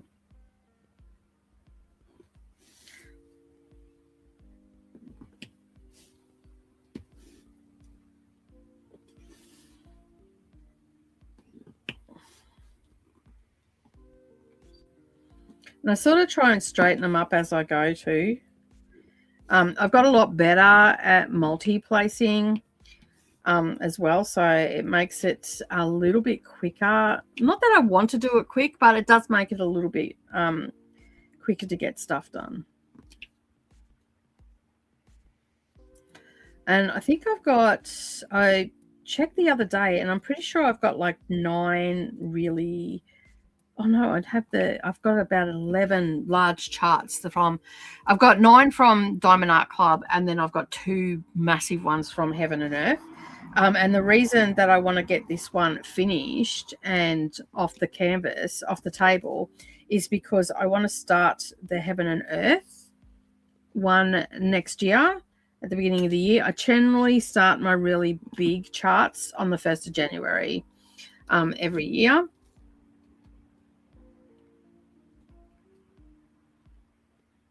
This one's just taken a bit longer because I sort of lost my crafting mojo a little bit there for a little while.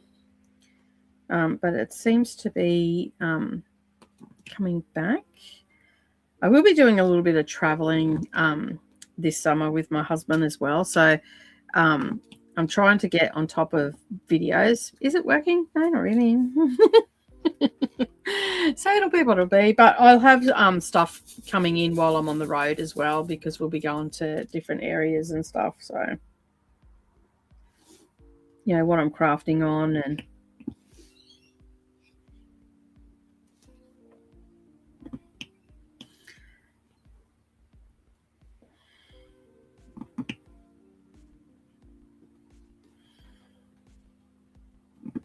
yeah, so the book I started this morning, as I said, is the Murders at Diddling. It seems all right so far. It's a murder mystery. Someone's just got bumped off, so now we've got to figure out who it is, I guess. It came out in 2024. I really should have read it by now, but, you know, life has been life and got busy and all that sort of stuff.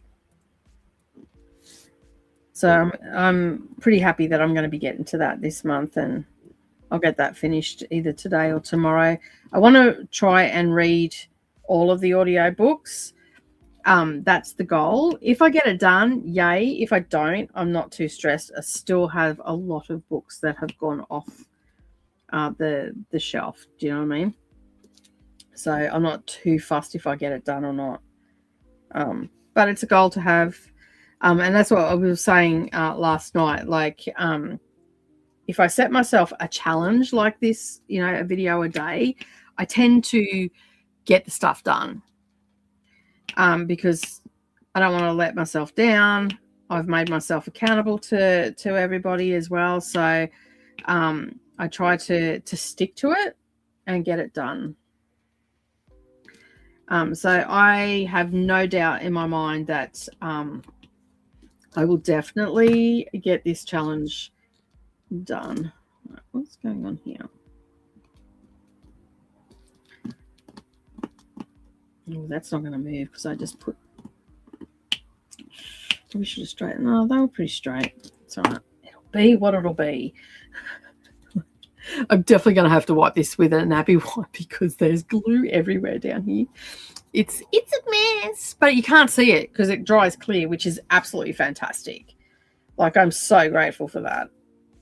It's probably taken a little bit of the shine off it, but not too much. Like, once I clean it up with a nappy wipe, once all the drills are down, because I sort of can't do that until the drills are down, it should clean up okay and it'll bring the sparkle back.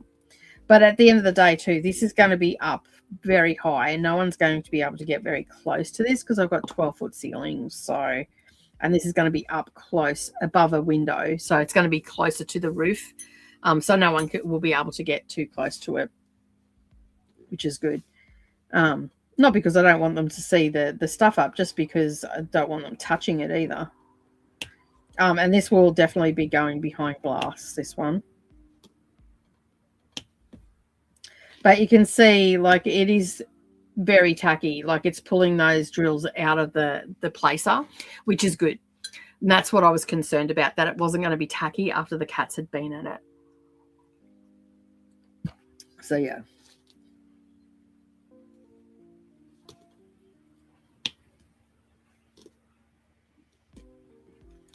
So, it's almost, I'm breathing a sigh of relief this morning. Because I can tell you, last night, while I was doing this, I think if I hadn't have been on with my friends last night, just chit-chatting with them, I probably would have got a lot angrier and a lot more disappointed with the damage that was done to this chart. But at the end of the day, you know, I wasn't here. I was in the UK. I was relying on a boy to and he's a young lad, and doesn't understand the concept of diamond painting. So yeah, so I sort of I get it.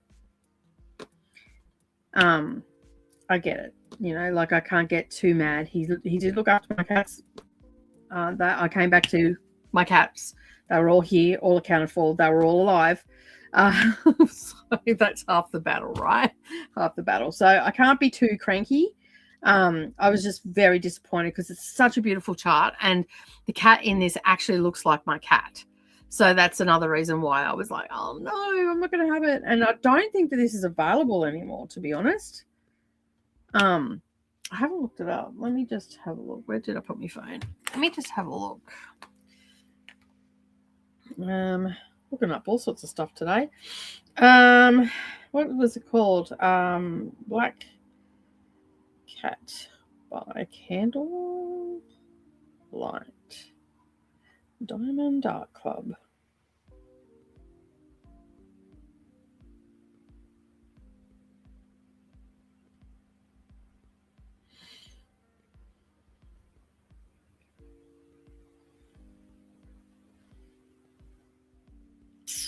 I don't think it's available anymore.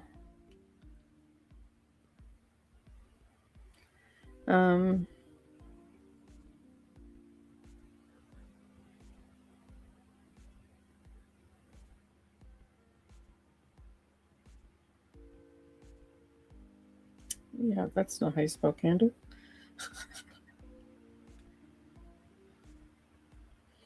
Okay, maybe it is still. Okay, so I don't want to do the spitting thing. I just want to. Yeah, no, it's not in stock anymore. Email went back in stock.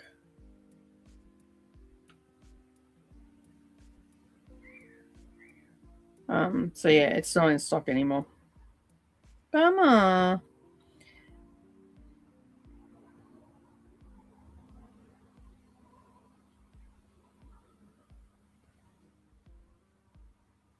But you can see there, that's what it looks like. That's what it's going to look like. So I have a cat that looks like that. She pretty much stares at the world like that too. Although mine's a little bit fluffier. But I've done all across the bottom there, including the paws. And the bit that I'm working on now is this bit here. We're actually in the globe, so you can see the globe there. That's where we're at. So yeah. But yeah, it's not available anymore. Sorry, guys.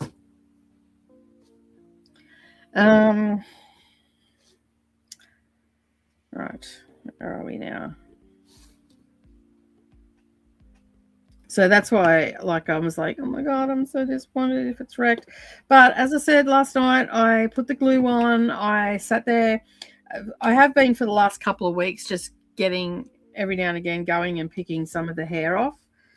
Because what happened was it was all covered. It had a quilt over top, and then it had a plastic thing over the top, and it had some clamps that were holding it together. But they had obviously been playing, and they'd knocked the clamps off, which then the quilt cover that was over the top, that was covering it, and the plastic had slid off. And subsequently, there was actually a release paper on it, but that also got taken off. And then the cat decided to sleep on it because she was up out of the way. My older cat was up out of the way of the kittens because they were only really little when I went over to the UK. And then when I got back, funny story, the same person couldn't remember what one of my cats was called. And I couldn't work out like why she wouldn't come to me. That like I'd call her normally and she'd come to me. She's back to coming to me now. And I couldn't work out why she wouldn't come to me. And we were sitting there having dinner one night, and we were just talking and whatnot.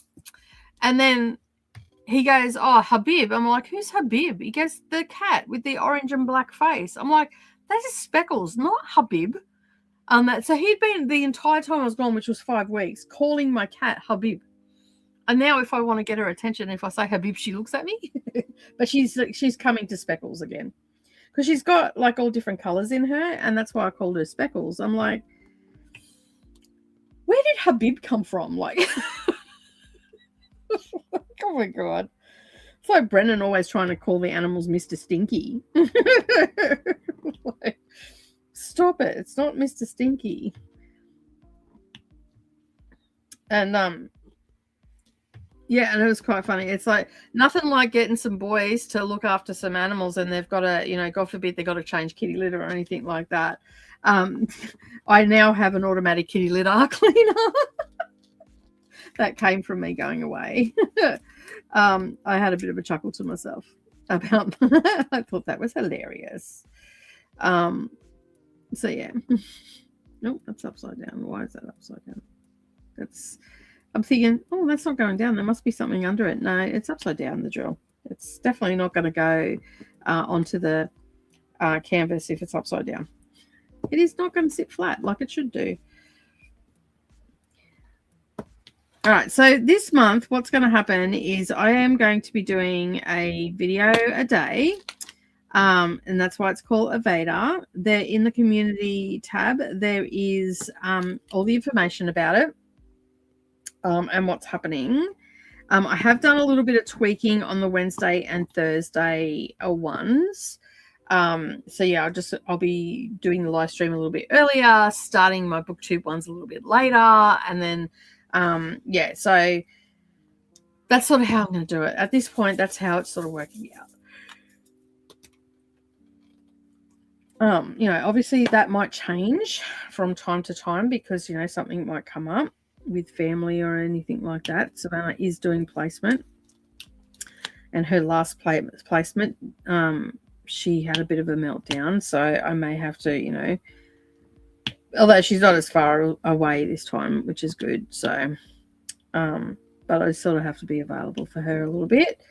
But I think we'll be fine this time. She's home. So yeah.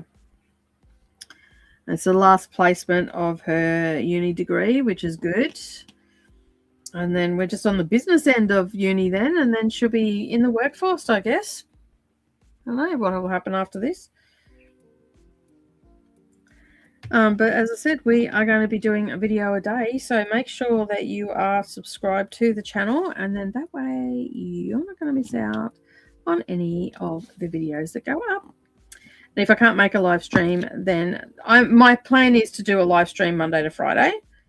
And of course, I do have different things that I'll be working on as well. So this morning, if you were here from the start, you would have noticed that I worked on my regular slow stitching set day, and I worked on that first because some people may not be interested in hanging around for the diamond painting. So at least they still get to see the progress on that. And yeah, and I'll be doing that for my Stitch With Me as well on the Thursdays. And yeah, so I'll still do my Stitch With Me and then move on to diamond painting for a few hours because I need to get this finished, and it's the only way I can hold myself accountable, right?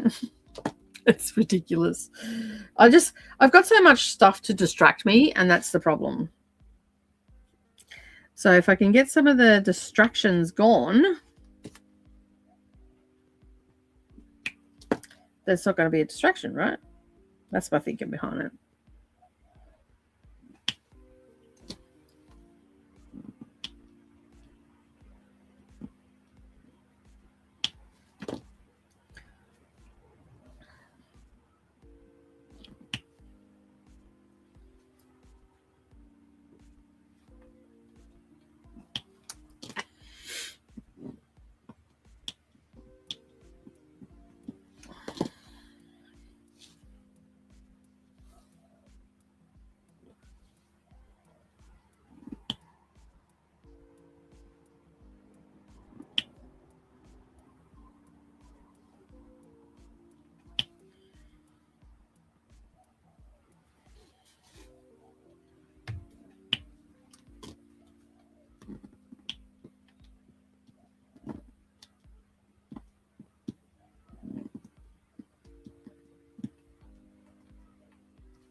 might actually swap that one out from a single placer to this one. First draining. So I keep picking up the one that doesn't have the multi-placer in the end of it. So let me know in the comments, what are you going to hang out with me for the month, for one? And if so, what are you going to work on for the entire month?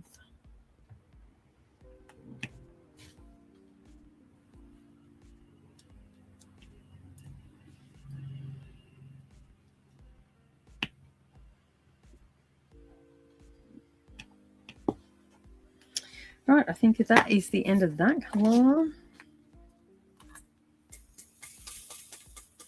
This bit over here scares me. See that black dot there? That's where a bit of the canvas has come away because there was a lot of cat hair there, and it's actually come away. So I'm hoping that it will be okay because I've put that glue down there. So hopefully everybody's got their fingers and toes crossed. I've tried to pick it off so many times this morning already. So yeah, we were talking about you going into your sock era. That's funny.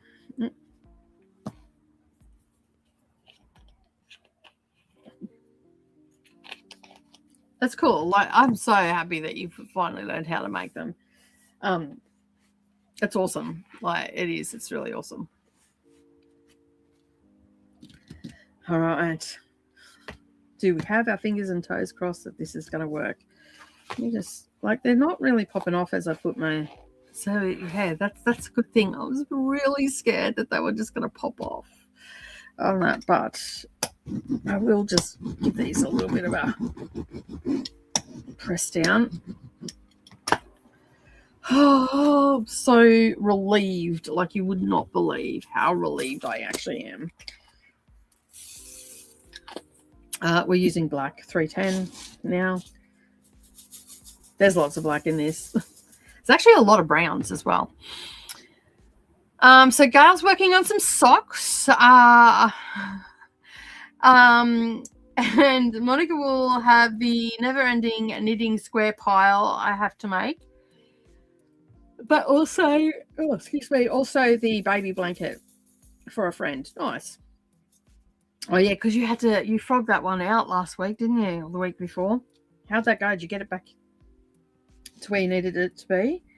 Hopefully you did.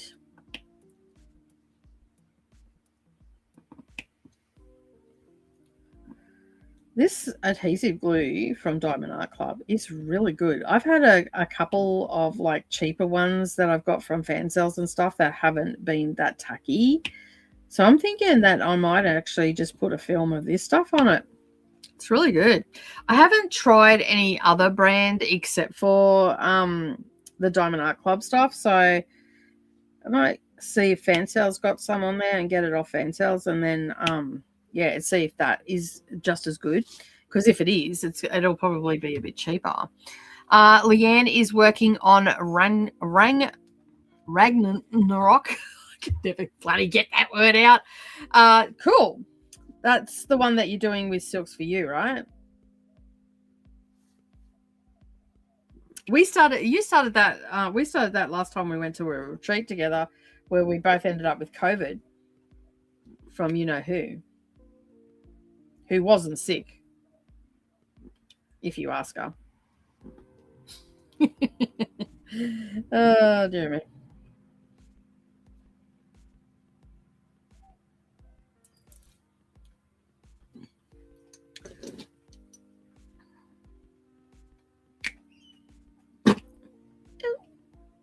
Skids across.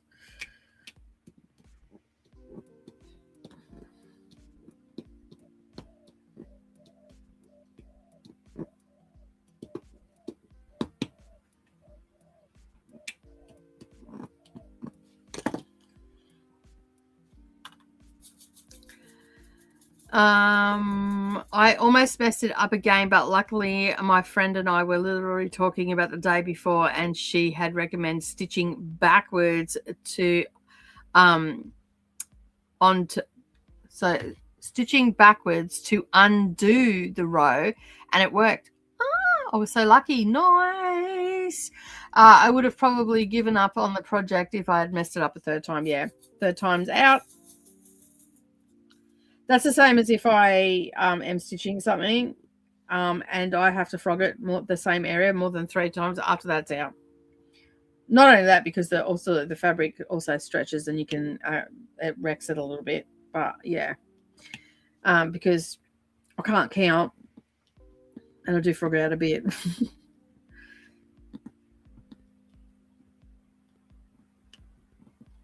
But I've also learned to do that. I stitch backwards. And I can usually, if I've just made a mistake with one stitch, I just go back with the way I came without unthreading my needle. So yeah. But that's cool that you did that and it didn't mess up a third time, which is good.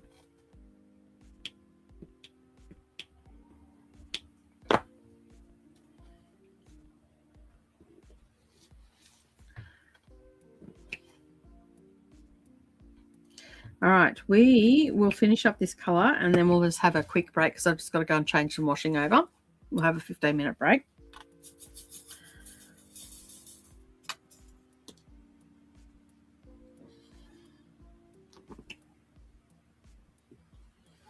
So yeah, I'll get this black down.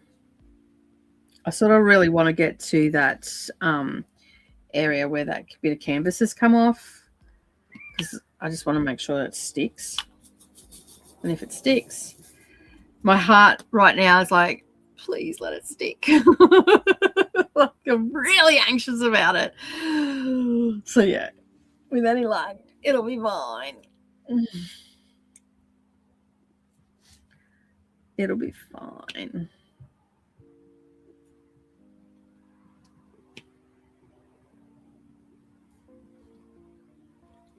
It'll be fine.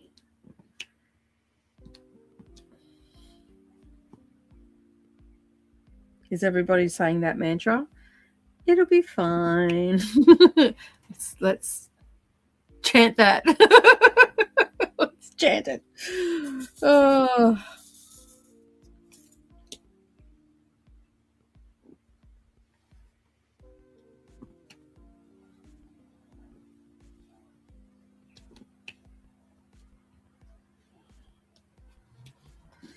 All right, we're going up to the spot. Is everybody holding their collective breath? Oh, one side's on.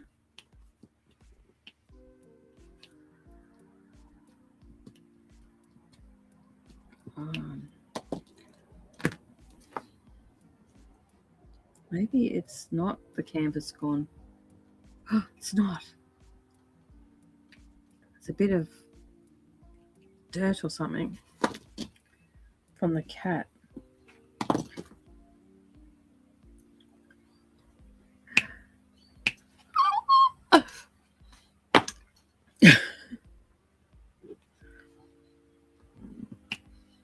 It worked. Nice.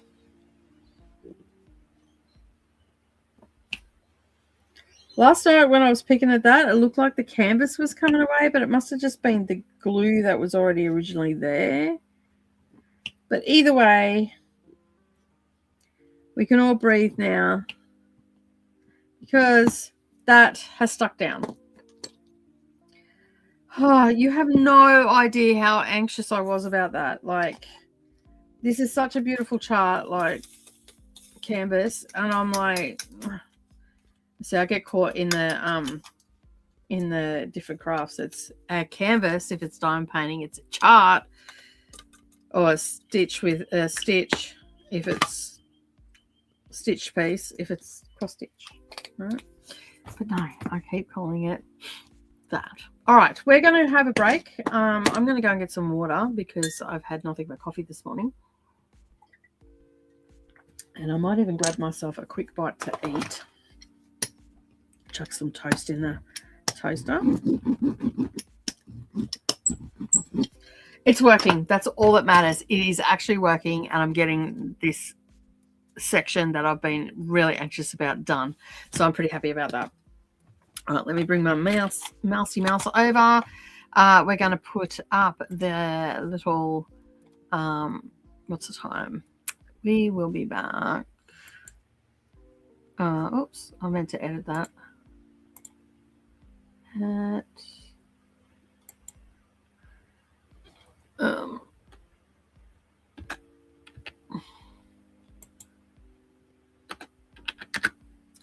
All right, so we are going to be back at 10:25.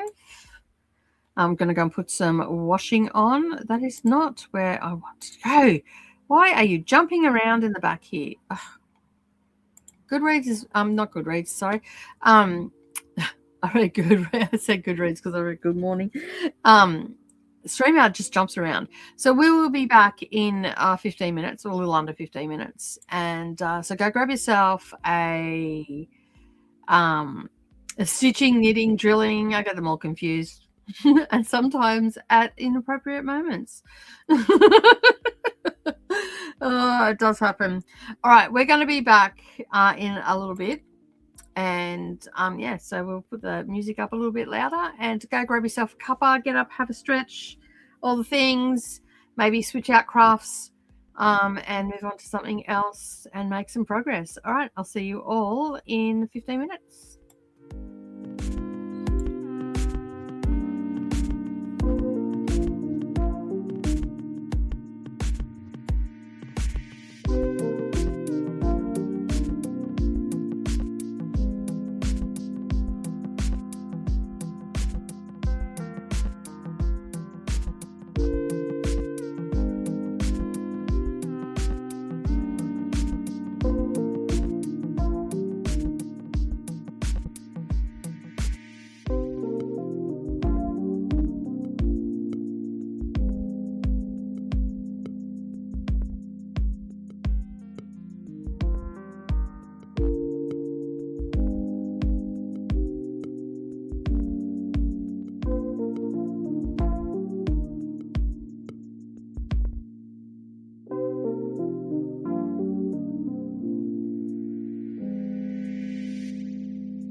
Okay, we are back from our little short break. I changed the laundry over. I'm not hanging out the laundry. I'm taking it down to get dried today because it's quite moist and damp here at the moment still, and it's quite cloudy, so I don't think I'm going to get my stuff dried. And Brendan needs some work clothes, so I'm going to take it down to the dryer a bit later. I made myself some breakfast, which is rice, chicken and peas with a little bit of cheese mixed through it and just heat it up in the microwave. It was leftover stuff that I had in the fridge. So I had a little bit of chicken, had some leftover rice, had some frozen peas, and I just thought I'd throw that together with a little bit of cracked pepper. And I got myself a nice big glass of water. So I will definitely be getting hydrated, which is good. how did we all go during that little break? That hopefully you got yourself a cuppa or something along those lines, and or a drink, and maybe something to eat, changing over of crafts and all that sort of stuff. We don't have too much left on this section that I'm working on right now, so we'll probably get that done in the next little bit. So yeah, I'm just going to eat my breakfast a little bit more. The good thing about this is I can just stick it in the microwave in the next break. But I was a little bit hungry. So. But as promised, I'm just going to show you the piece that I done. This was the piece that Gail sent me that I got finished. And I had to fix the tassel on it. So I ended up fixing the tassel. This had lost the wrapping around it. And so I just got as close as I could to some embroidery floss, wrap that around and fix the tassel. And as you can see, it fixes to the bottom. And yeah, so we got all that done. So this was a partial. So I've just put all the drill bits down on it. And there's like little crystals on there and whatnot. So yeah, so you can see I'm trying to get it without the glare of the light. Excuse me. And then it's also got, so the whole kit came with everything that I needed. And it's had a bit that goes into the top. There was a hole in the frame. And so I can hang it up. So that's it there. All finished, and it is actually hanging up on my kitchen door, so it goes in. I am going to put a little bit of blue tack on the back just to stop it from when I open the door, stop it from banging, because it'll damage it over time, both the door and the piece. So yeah, so that is a piece that I got finished in the last month, and then the other one that this is the one I'm going to start on for in Spooktober. So this will be in October. It's just a little piece that I'm going to do. Won't take me long to do. It's a little table lamp. These come from Fansales, and they have a ton of stuff there. There's a couple of other ones I was looking at that I might end up getting as well. We'll see how we go. But very cute. It's a little pumpkin with a witch's hat. So yeah, so that is the one I'm going to do in Spooktober and whatnot. So yeah. So let me know if you've changed crafts or if you're still doing the same one. And yeah, we're going to get into a little bit more diamond painting and my breakfast.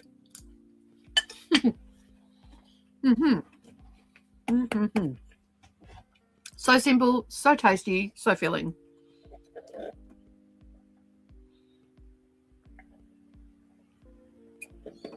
I went to Brisbane yesterday with Savannah, and I love going to Brisbane with Savannah because we go to a place called North Lakes here in Brisbane. It's in North Brisbane. And basically there's a bubble tea place there, or boba tea or whatever they call it. But they do these extra large cups. So this is like almost a litre. I think it's like 900 mils. Just having a look. I'm pretty sure it's 900 mils. But I usually have these in summer. And I keep the cups because the cups are quite sturdy. Like, you can hear that there. It's quite a sturdy cup. It has a lid on it. It comes with its straw and whatnot. But if I have these, I tend to drink more. And I haven't been drinking very much. Like, I have actually yesterday, walking around Brisbane, I felt dehydrated. So, yeah. So, basically, I thought, well, I'm going to get one of those. I've got a lychee tea in it. And, hang on, just 34. And I got a lychee tea. And I love it. And so I drank that last night. And I actually feel better for it this morning because it's predominantly water. And so and it's sweet, but without being super sweet. And anyway, so I got that. And so it was a jasmine tea that I got. But I felt a lot more hydrated this morning when I woke up. And I'm like, I'm just going to have, and Savannah got one as well. So I'll have 2 of these cups so I can get 2 of these filled up. I can put one with green tea, one with plain water, start my day off with the green tea, and then drink the water during the rest of the time. And hopefully that will get me back to being a little bit more hydrated than what I've been. Even though I've been drinking, I don't know. I think I just haven't been drinking enough, maybe. I don't know what's going on. But, I mean, I do drink a lot. So, yeah. And I've got I ended up going, my partner ended up going to the shops a couple of weeks ago and got me some hydrate. So I've been drinking a bit of that this week too, so that could have contributed to me feeling a little bit more hydrated. But yeah, I don't know, I just felt my skin felt really dry. I mean, it is winter too. I often do feel like that in winter, but I know it just felt extra dehydrated yesterday. So I'm glad that I've got these cups here now, and so if I can at least start drinking a little bit more when summer rolls around, I won't be behind the and I think too, like, because we have the heaters on and all that sort of stuff as well, so that's probably not helping either. But either way, I now have the cups, and I know because I had them last summer as well, and I drank so much more water by just having them, because they're just sitting there, and I just grab them and I just start. That's not even the right one, so thank you for not going in there. Got stuck in the tip. So I'm in two minds about the putty, because I don't know, I think I'm just heavy-handed. I don't know, it doesn't work for me properly. But anyway,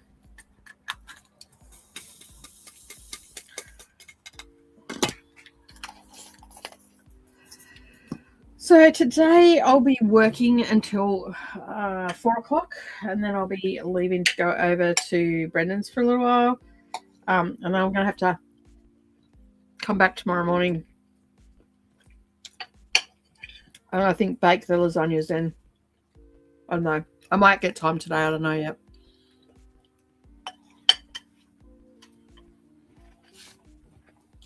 I lost them when I still had some J's. They're right there. I thought they were used. I haven't heard from Lockie, so I don't know if Savannah's heard from him either. So, because that will depend how much I cook. Right, now let's try that again. I thought they were used when I was looking at them. No, they would be a J.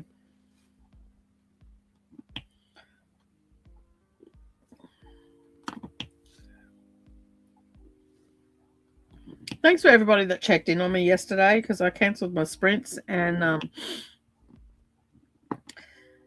yeah, I got quite the number of messages. I was quite surprised by that. Now I've done all the J's. Put these away now.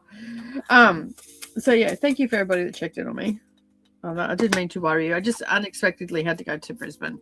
Originally, Neroli was going with Savannah, and then that fell through. So she asked me to go with her. So I said yes, because I'm not really going to see her for the next 5 weeks, because she's got placement, and she's not exactly the nicest person when she has placement.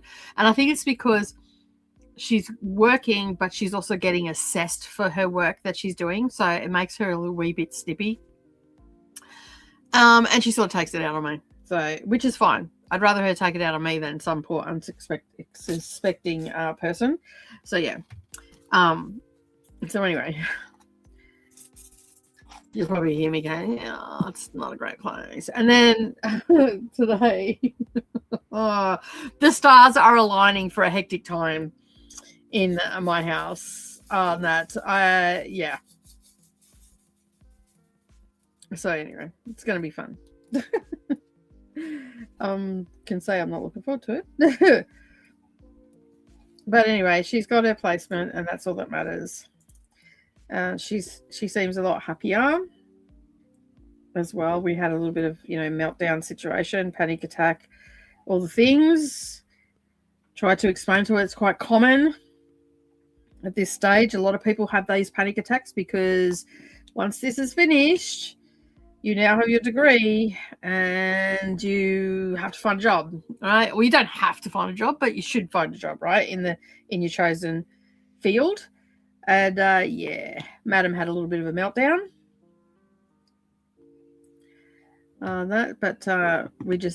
We moved her back home and she's fine now, so that's good. And she got herself a job. It's keeping her busy. She's not under my feet all the time, which is great. So I was thinking to myself, God, I've gone from nobody in the house to the full house.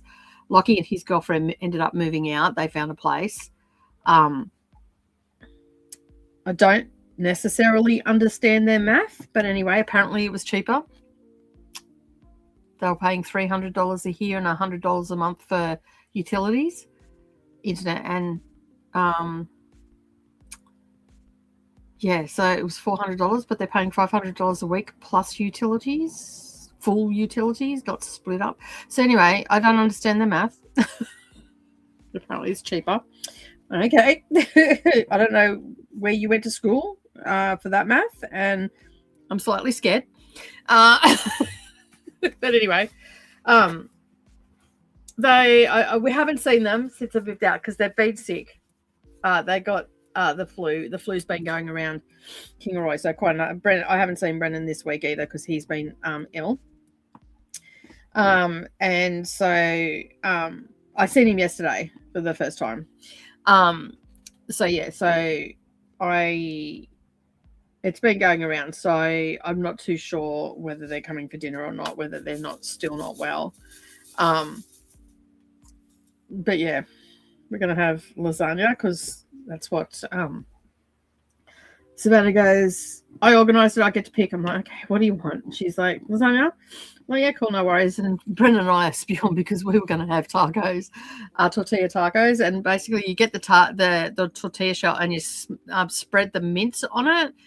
And then you cook, and it's got like a cheese in it and the flavouring and all the rest of it. And you cook it face down and it sticks to the tortilla.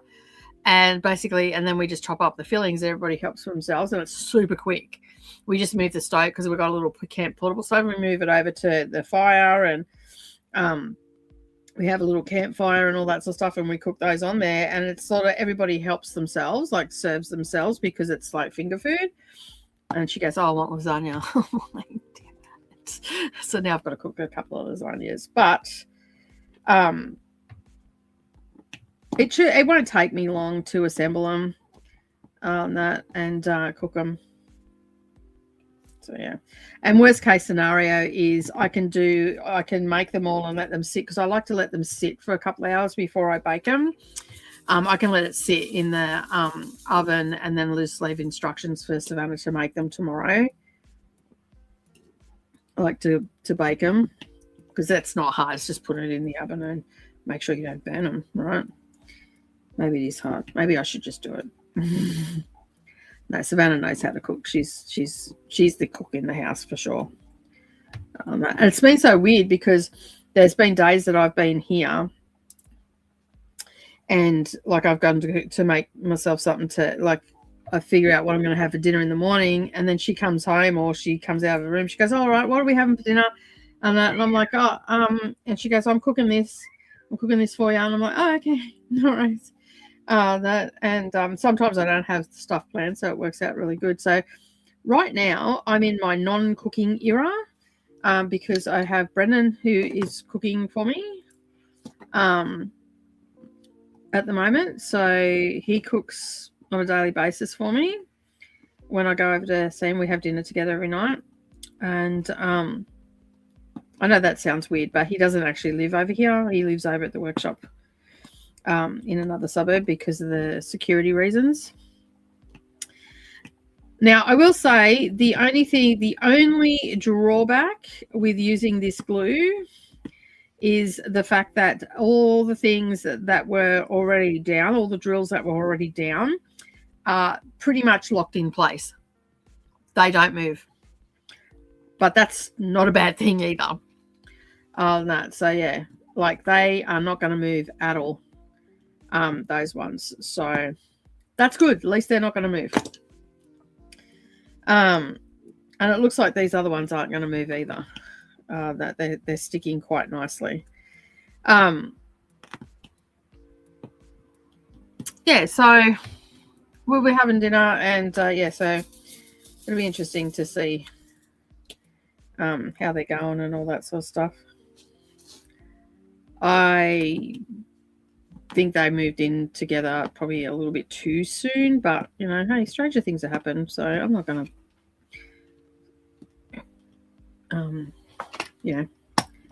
hopefully it all works out for them. Oh, I love that sound when they all click in together. It sounds so good, right? Oh, no. I'm pretty happy with what we're getting done today, you know. Like, and it's only the first day, and I'm already finished a section that's been sitting here forever and a day. So it's very exciting. Hear that snapping sound? Love it. Love it, love it, love it.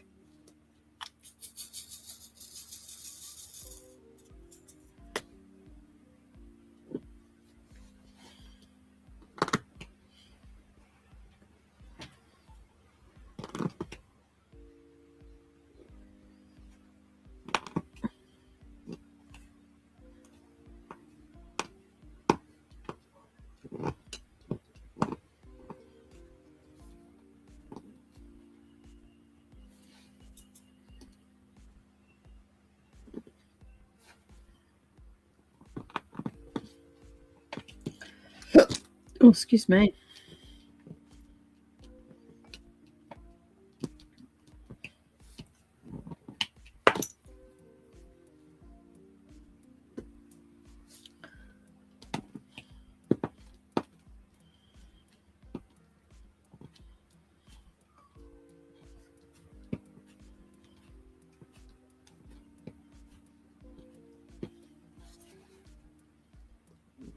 So I just got to straighten these all up because, I mean, I want them to be as straight as possible. They don't always look straight, especially when that light's behind it, but I get it mostly straight.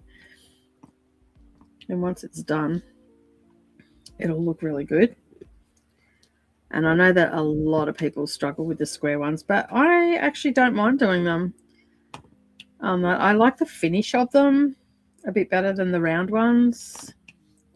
Round, by all means of accounts, are super easy to do, like super easy to do. But I don't know, I think I like the look of the square ones because from a distance, it almost looks like a painting. You don't get that full on, like with the round ones, when you step back from it, you can still see that it's not a painting as such. Whereas with the square ones, I find that when you step away from them a little bit, like you're, you know, a couple of meters away, they look a lot smoother and more like a painting. There's this new one called, what's it called?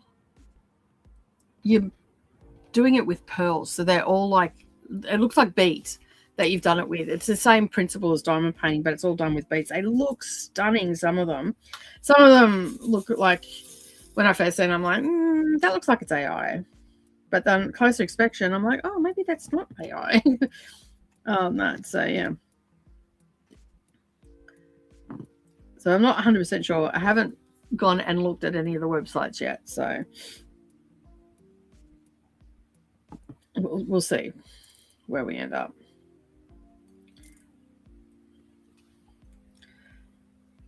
But they look really pretty. Like the ones that I've seen, it was like Halloween ones, and they just looked absolutely stunning. It's called Pearl something, I think.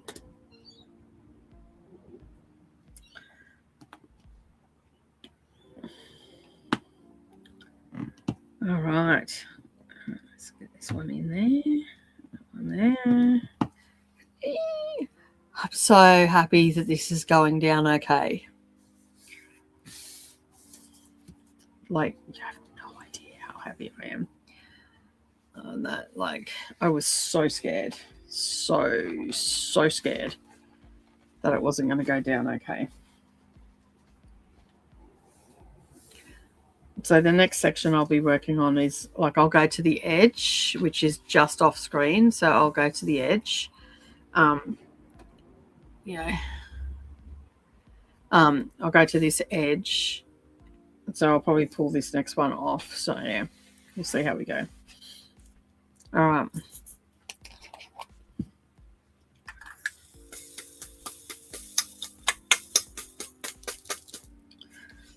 Sometimes it drives me mental. They just don't come out.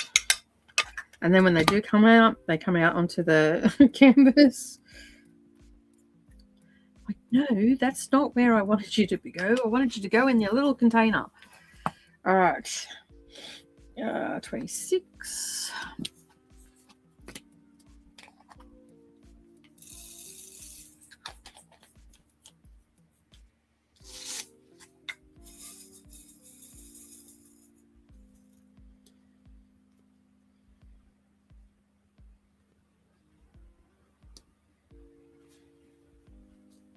Nope. 26 I'm working with. That one.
My breakfast was so good.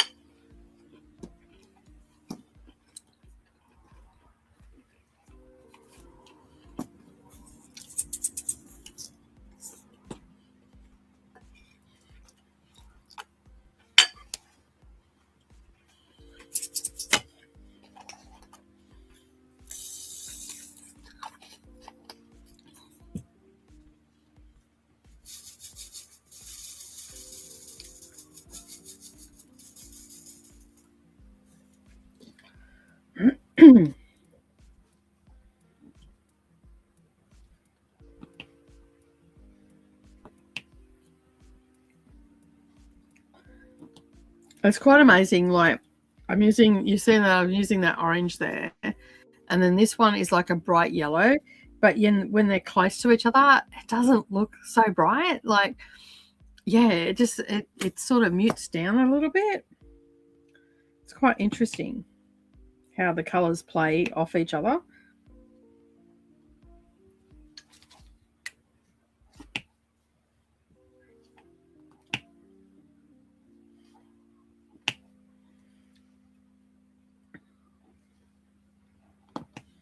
Like when you pull them out and you go, oh, that's so not going to go. Like that is so looking out of place. But no, it goes together quite nicely.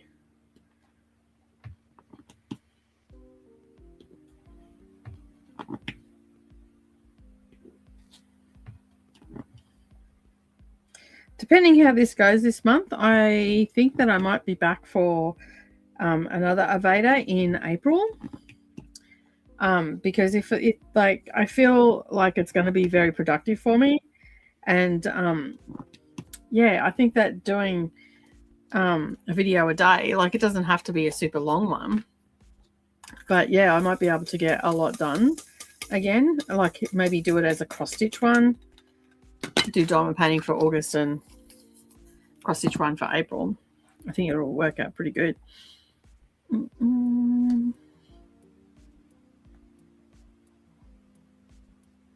I also have so many books to read this month as well. I was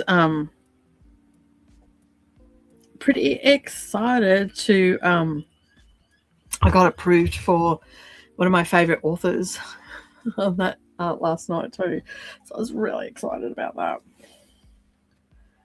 7.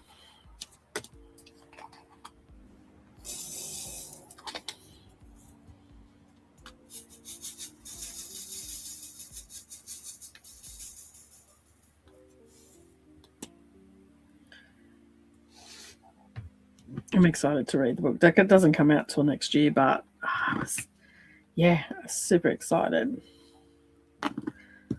Plus, I think it'll be on the Women's Prize as well. So,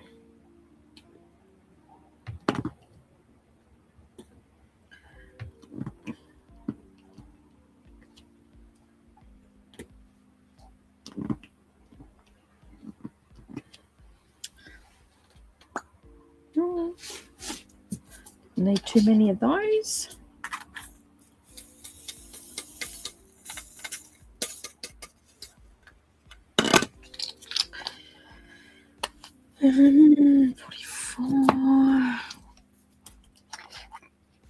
So much easier just to find the numbers than to actually look for symbols. I mean, I know that it's still a visual thing, but sequentially, numbers work better.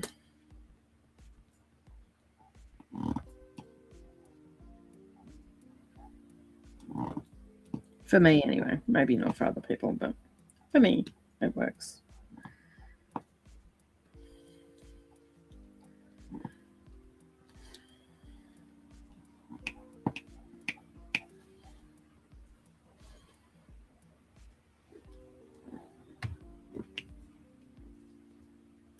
I've got to find, which I'm going to have to look in the Diamond Art Club. I'm going to have to find the number 31 colour 833, which I don't know what colour that is. Let me just have a look. Might be here. 833. So it's sort of this colour, this greeny sort of colour. On that. So yeah, that's 833. So it's sort of going to be that color. Because as you know, the drills match the DMC color. So if you're not sure, you can just pull up a DMC thread. But yeah, I cannot find it anywhere. I've got one more place to look, which I'm going to have to move. I'm going to need Savannah to do that. I haven't had anybody here to do it. I'm going to have to move the cupboards because one of these has rolled underneath because you can see the numbers are different. So one of these has rolled under maybe rolled underneath the cabinet, and I can't see it from just getting down close on the floor and looking underneath. So I'm going to have to move the whole thing. But I need someone else here to help me do that. And I haven't had anybody here. And then when I do remember, no one's here.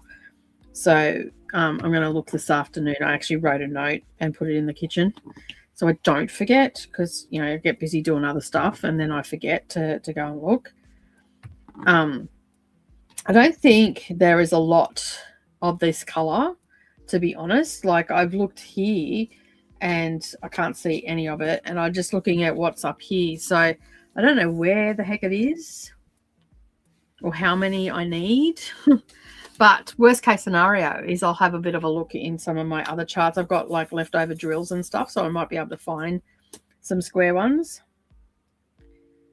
If not, I'm just going to have to order some maybe and just leave those drills until I order some.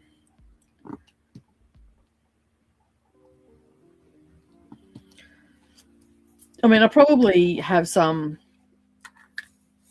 in the Heaven and Earth packs because they've got like 90 colours. And it's sort of like a greeny sort of colour. So in my Secret Door one, I probably have it in that. But I don't want to take from another chart if I don't have to. So I might just end up ordering some on that. But if I only need like 5 or 6 pieces, it's sort of stupid to get a whole bag of it on that in many ways. So yeah, I don't think I got any in this one. Maybe in some of my smaller charts I might have some. What did I say it was? 833. So I've got 823 in that one. And I know another thing I've got on, that's not square though, that's round, so that's not going to work anyway. Anyway, I am sure I will work it out. I also lost the 11 as well. So yeah. But I had some of these in another packet. So yeah. From this kit. So I'm guessing that they both went under those cupboards and I can't see them. So we'll see where we end up. We will see where we end up.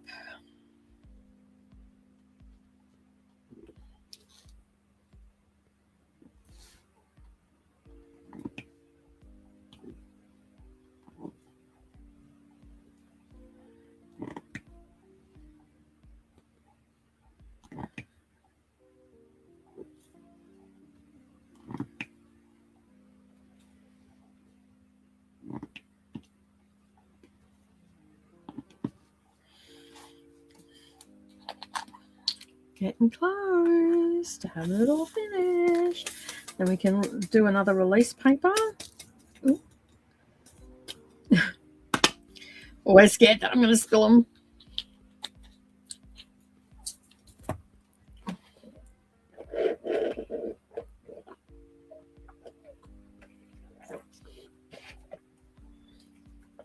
All right.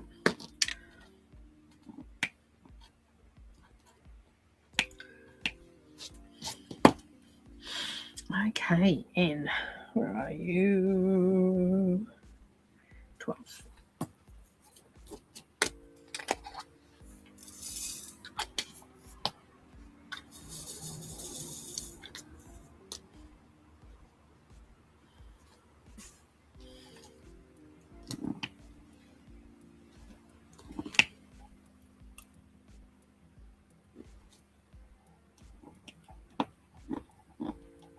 All right. Like when you're sitting on top of it, it doesn't look like anything. It's not until I look up at the computer or I look at it on YouTube and I go, oh, that looks so good. Or I step away from it. Like right now, this just looks like a hot mess. But looking at it, I can see that looks like Italy there on the globe. So yeah, it's quite interesting how it all like comes together.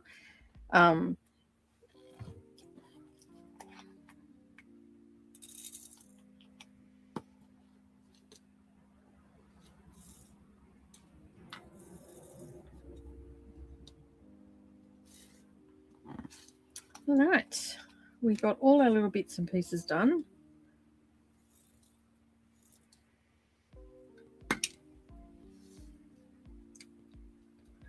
So we can take off another release paper. Yay! All right, let's move that across a bit. And I will, because it's hanging half off the table just because of where the camera is. So I might just put the clamp on that. And then that way it won't accidentally fall off while I'm trying to... Nope, that's not going to work. All right. Okay.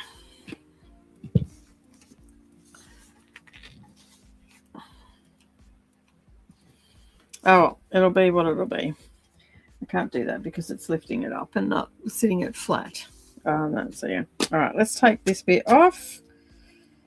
And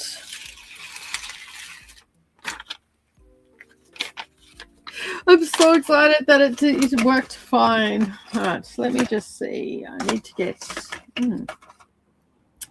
Right, I need to get my... I ran out of that one. So I just need to get a little bit of washi tape for along the bottom here. So I'm just looking for a thin one.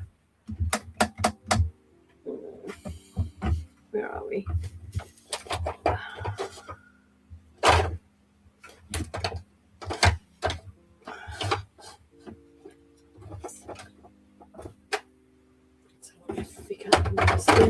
All right, I think I've got that one. I'll do. Don't know. Hang on. I'll be back in a sec. We're going to have a quick break. I'm going to go and try and find the washi tape. I'm pretty sure I'm out of the one that I was using, but it's the right thickness. No, I didn't finish the fairy one. That's still a work in progress. I think I've only got a third of that to go. Like that's not going to take me very long to finish at all. I will get to back to that. I just want to focus on this one, and then if I finish this one, then I'll finish that one as well. Sorry, I went to lay down for a bit, fighting a headache. Oh, hun. Yes, this one is the kitty one. Christina, it is, yeah. All right, we're just going to have a quick break. We're going to, where's my mouse? We are going to come back in about 15 minutes, so 1:15. So let me just get to the banners. Where is it? Let me edit this. We're going to put 11:15 because that's going to be back quicker, and I'll go and find this washi tape. All right, I'll see you when we get back.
All right. We're back. A bit earlier. Don't know why I did that. Here. Anyway. It is what it is. We want to go to banner. I want to hide that because we're back. All right. I found that I did have a little bit left. I remember I got another one on that. So, yeah. So, basically, you can see here I've put some washi tape, and that's because when they pour the glue, because this is a poured glue one, when they pour the glue, it spills out to the edge past the canvas. So that's to make sure that your edge ones will stick. But if you're not careful, you'll actually end up sticking to it. So to solve that problem, we put washi tape on that. So let me just get a little bit closer. How's that? There we go. There we go. That's a bit better. Right, so we're going to work on this one, so you can see there that I've got, and it's right up to the edge where there's a black line that goes around the outside, so that's right up to the edge there. And that, all right, let me just get my light back sitting properly. What can I use there to hold it in place? Do I have any large clips here? I don't think I do. Excuse me. No, I don't. Let me just go grab something. There we go. I'm just going to use a large wonder clip just to hold it onto the edge down the other end because it's just slipping off the canvas. So, yeah. All right. So I've got that all sorted now, and we're just going to get stuck into this one. I'm probably going to finish this section, and then I'm going to scoot off for the day because I do have to make a lasagna and all the rest of it. And I've got to do washing, dry that and all that, and meet up with Brendan. So I just asked him what he was doing, what his movements are, because then that will dictate to me how much time I have. Hello, Melissa, how are you? Melissa is actually going to be doing plans together for August, and then I'll be stitching on A Mute But Not Silent by Amy Mitten. I haven't seen that one. I'll have to go and have a look at that one. Are you still doing AVADA? Matt, I think you said you were going to do shorter videos and whatnot, so if you are interested, go and follow Geeky Witch. They do cross stitch. We met each other through, not even through cross stitch, we met each other through books on that. So yeah, all right, let's get stuck into this. All right, number 28 is what we're looking for. So yeah, which is what? No, that is 814 is the color that we're going with that one. Yes, I'm planning on doing AVADA as well, figuring out my schedule. Nice. No, that's a bit, we're a lot closer than what we were. Let me just bring that up a little bit. Go, because that's in my face, in my way. All right. So, I've got empty packets everywhere here. 814. I was going to say, I do not have many of this. Okay, so just spun my first read for August, and it says Monica. I was having analysis paralysis. Yeah, that's quite common, isn't it, really? So yeah, 814. I was going to say, I need more than that's in that tray. That's because I had extras. I just keep them in these little bags, and I've got little, a drawer that I have normally on my architect table, and it has little, these little things in it. So it's all nice and organized. And yeah, so just making sure that I definitely don't have any of that. I've got heaps of, I was going to say, I'm sure there was heaps of 814. There's another bag of them. So yeah. But anyway, I can call off the search now because I'm like, oh, no.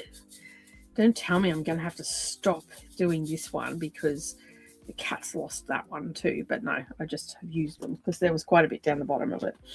on that. Right, let's load up this little end and get some more wax in that. That should do us for this section.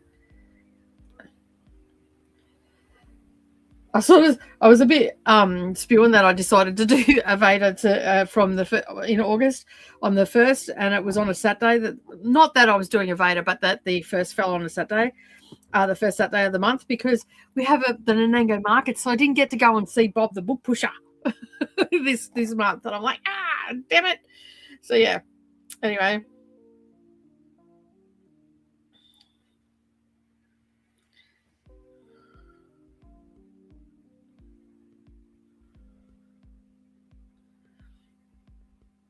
Sorry, I just have to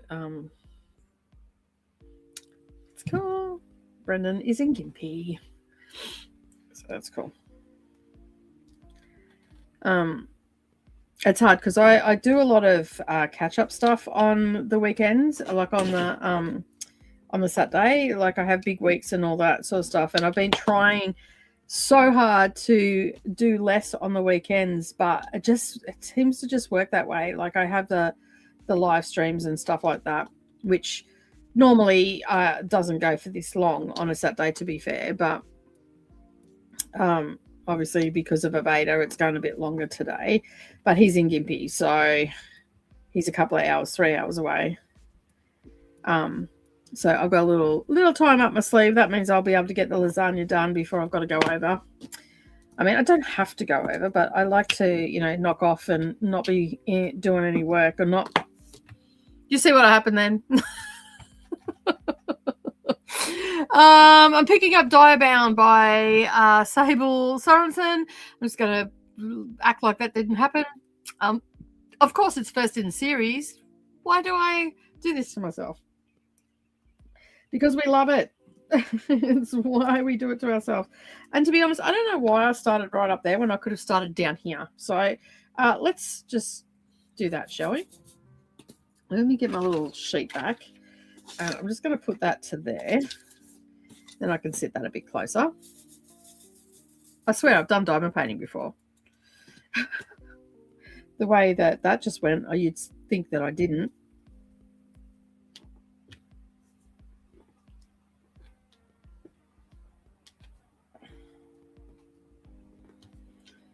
Okay, that's probably a little bit too close to it. Let me just...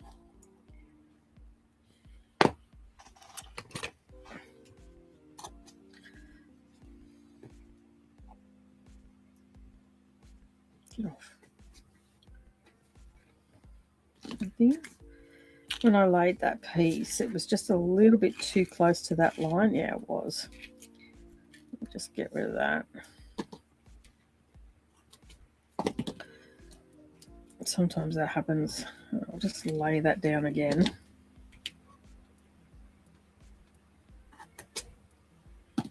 Right.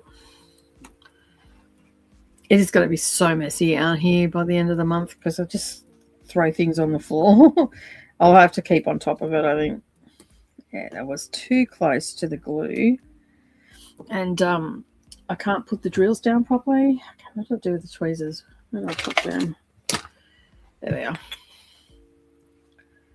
Sometimes I do that. Like I get a little bit too close to where the drills are going to go. I mean, it happens to all of us. It's not anything I in particular do wrong. It's just so I might just put this first row down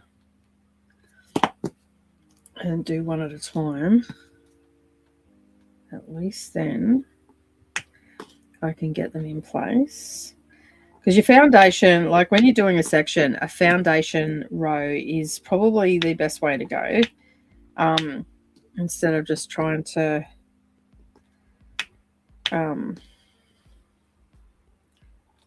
multi-place. And after that, I'll be able to multi-place because I know that it's straight. And you've got that straight line there to work off. I mean, I know that most of you have done diamond painting that are here, but there might be someone that'll rewatch this that hasn't done diamond painting before. And these little tips and tricks can help. Yeah, well, the book that I'm reading, Monica, is also first in the series. I don't know if I'm going to continue on with the series. I'll see how good the book is overall. As I said, it's called The Murders in Diddling.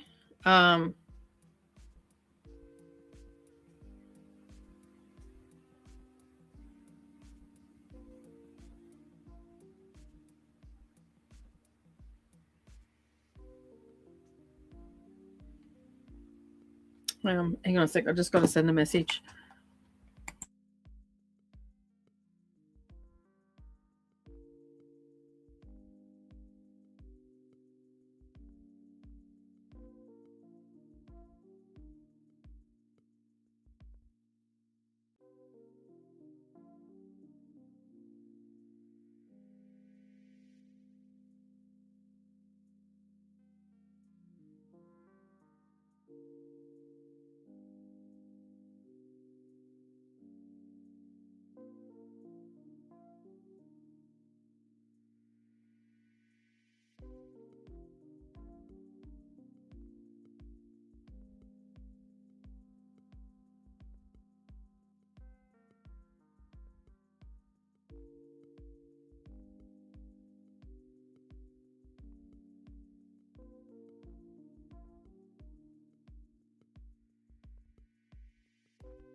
Okay, I'm back.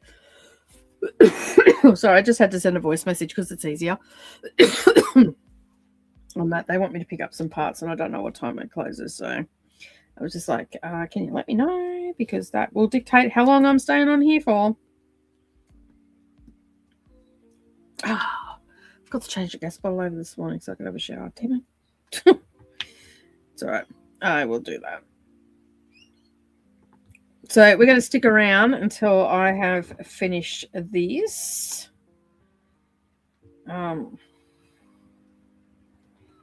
we go. We've got our foundation done. All right. So now I should be able to do that.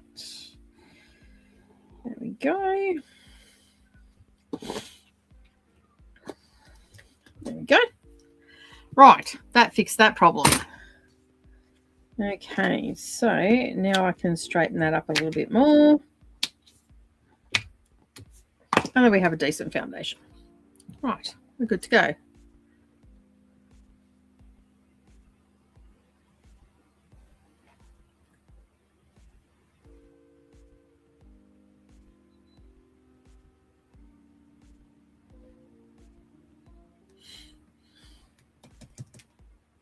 All right.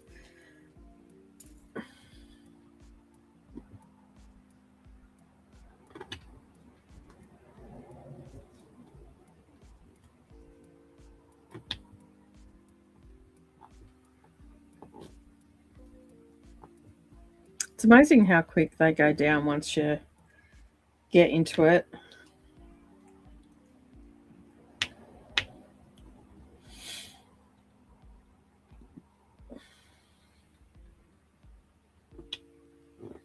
And the good thing is, like, this is all, like a lot of this is block color. So it goes down even quicker.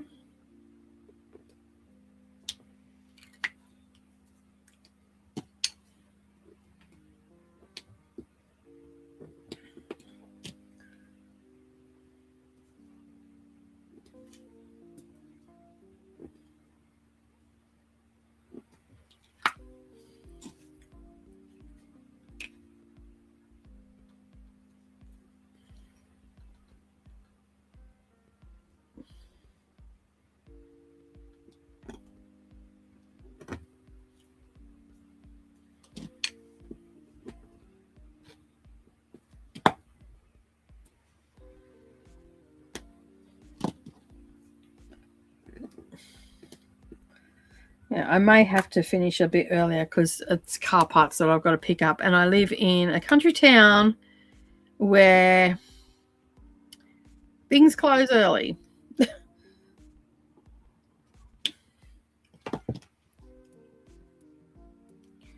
So I might have to scoot off because they're over at a couple of hours away. They're picking up a van, so...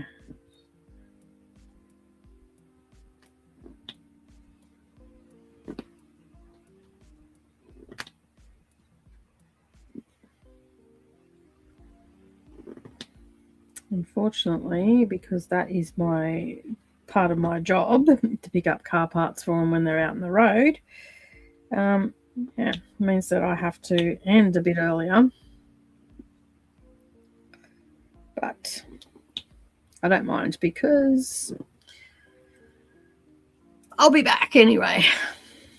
You know, there'll be another video tomorrow with more progress.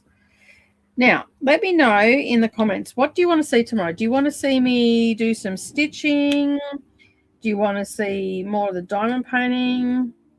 I mean, we are focusing on this diamond painting, so it probably sort of makes sense to do the diamond painting.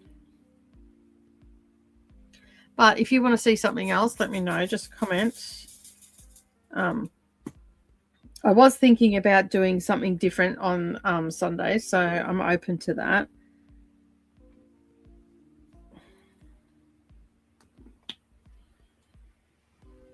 If I do stitching, it will be on Humming of Bees because that's also another project that I'm trying to get finished.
Cool.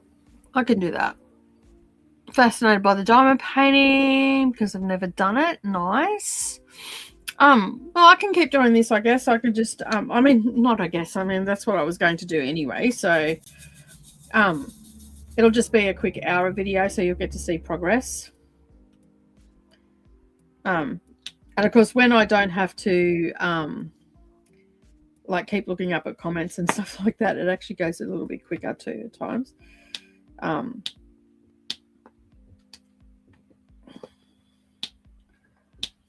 Diamond painting is very much like cross stitch. I got into diamond painting before I got into cross stitch.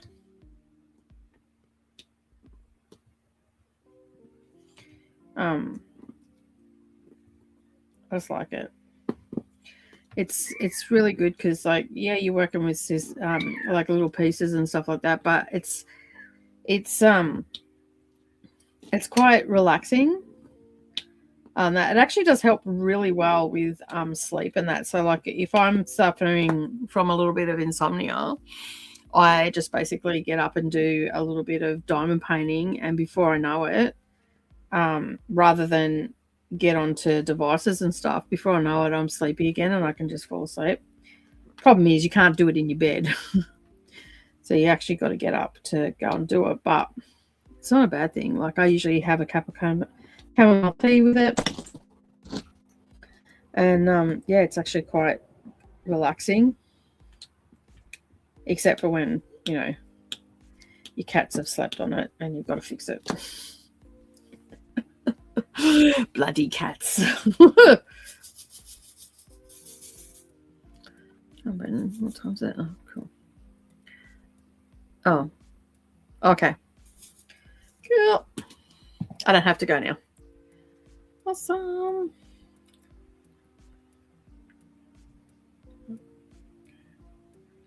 Cool.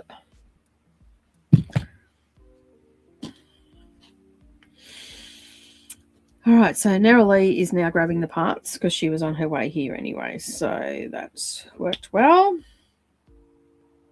I don't have to rush off.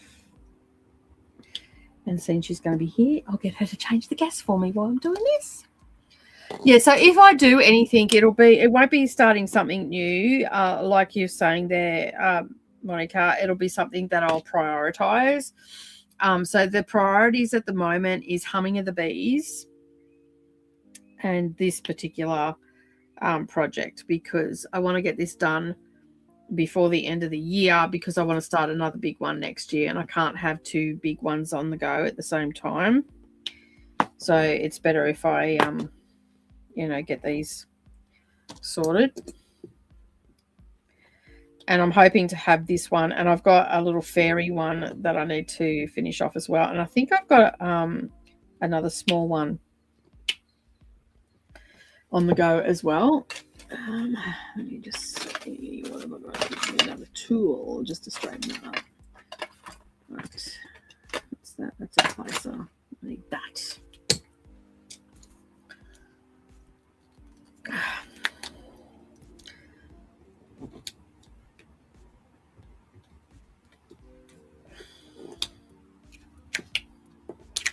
So what I'm doing here is I'm just, because these are foundation rows that I'm putting down, you can still move them and wiggle them around and stuff. So this one is just a little bit crooked for me. So I'm using two straighteners. One's a plastic one and one's a metal one, but exactly the same thing. Except the plastic one's probably a little bit thinner, so it makes it easier to get between the rows to straighten them up. So what I do after I've done a block color is I will use two, and I've only just started doing this because I find it a little bit easier to adjust them. So I'll use two to get that foundation row sorted. And then once I've got that foundation row sorted, everything else will fall into place on that. And yes, you can see gaps because there's a light underneath it. But when you turn the light off, they all disappear. You can't see them. And when you step back from it, even further back again, it'll actually be less. And they're all straight. Like these are all straight. They're in a row and everything like that. But sometimes you've just got to, like, especially where you've got one just in the middle like this, you might need to just play around with it a little bit. So I generally put the plastic one on the grid line, and then I just use the middle one to straighten it up because it doesn't bend or anything like that. So yeah, that's why I end up with so many tools all over the place. It just works better for me. All right, that is all of those colors done. All right, let's get that back in the thing. And we want to find, where is it? L is 19.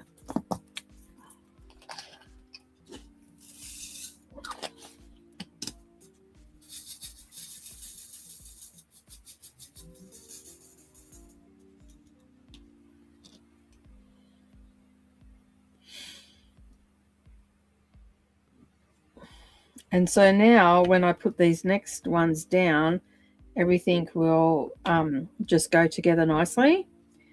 It should do anyway. And if I've got anything that's, you know, like this row here, I've got other colors in it, I'll just play around with them before I start laying the next color.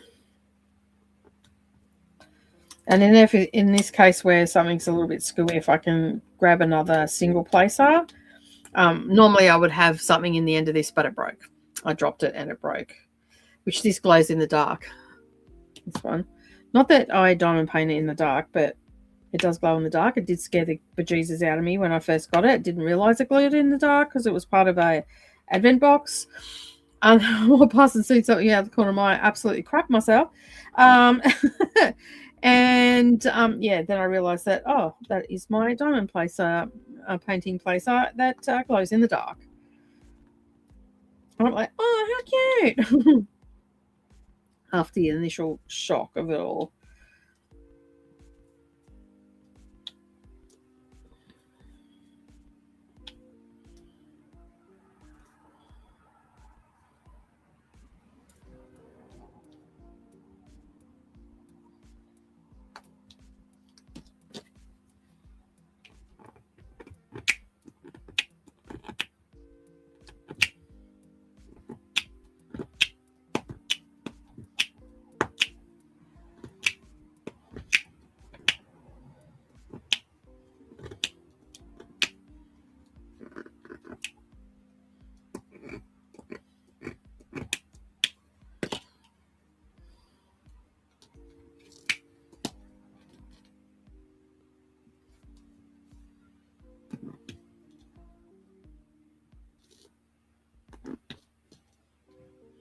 I've been slowly increasing the number of drills I put down. For a long time there, I would only do like 3 or 4 at a time.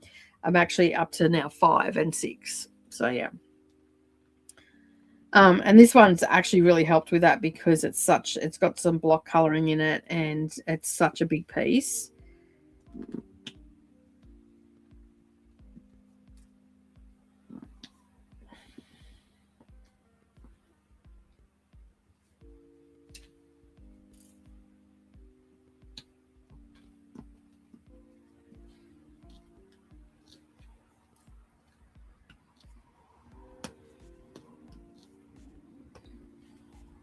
Right. Getting there.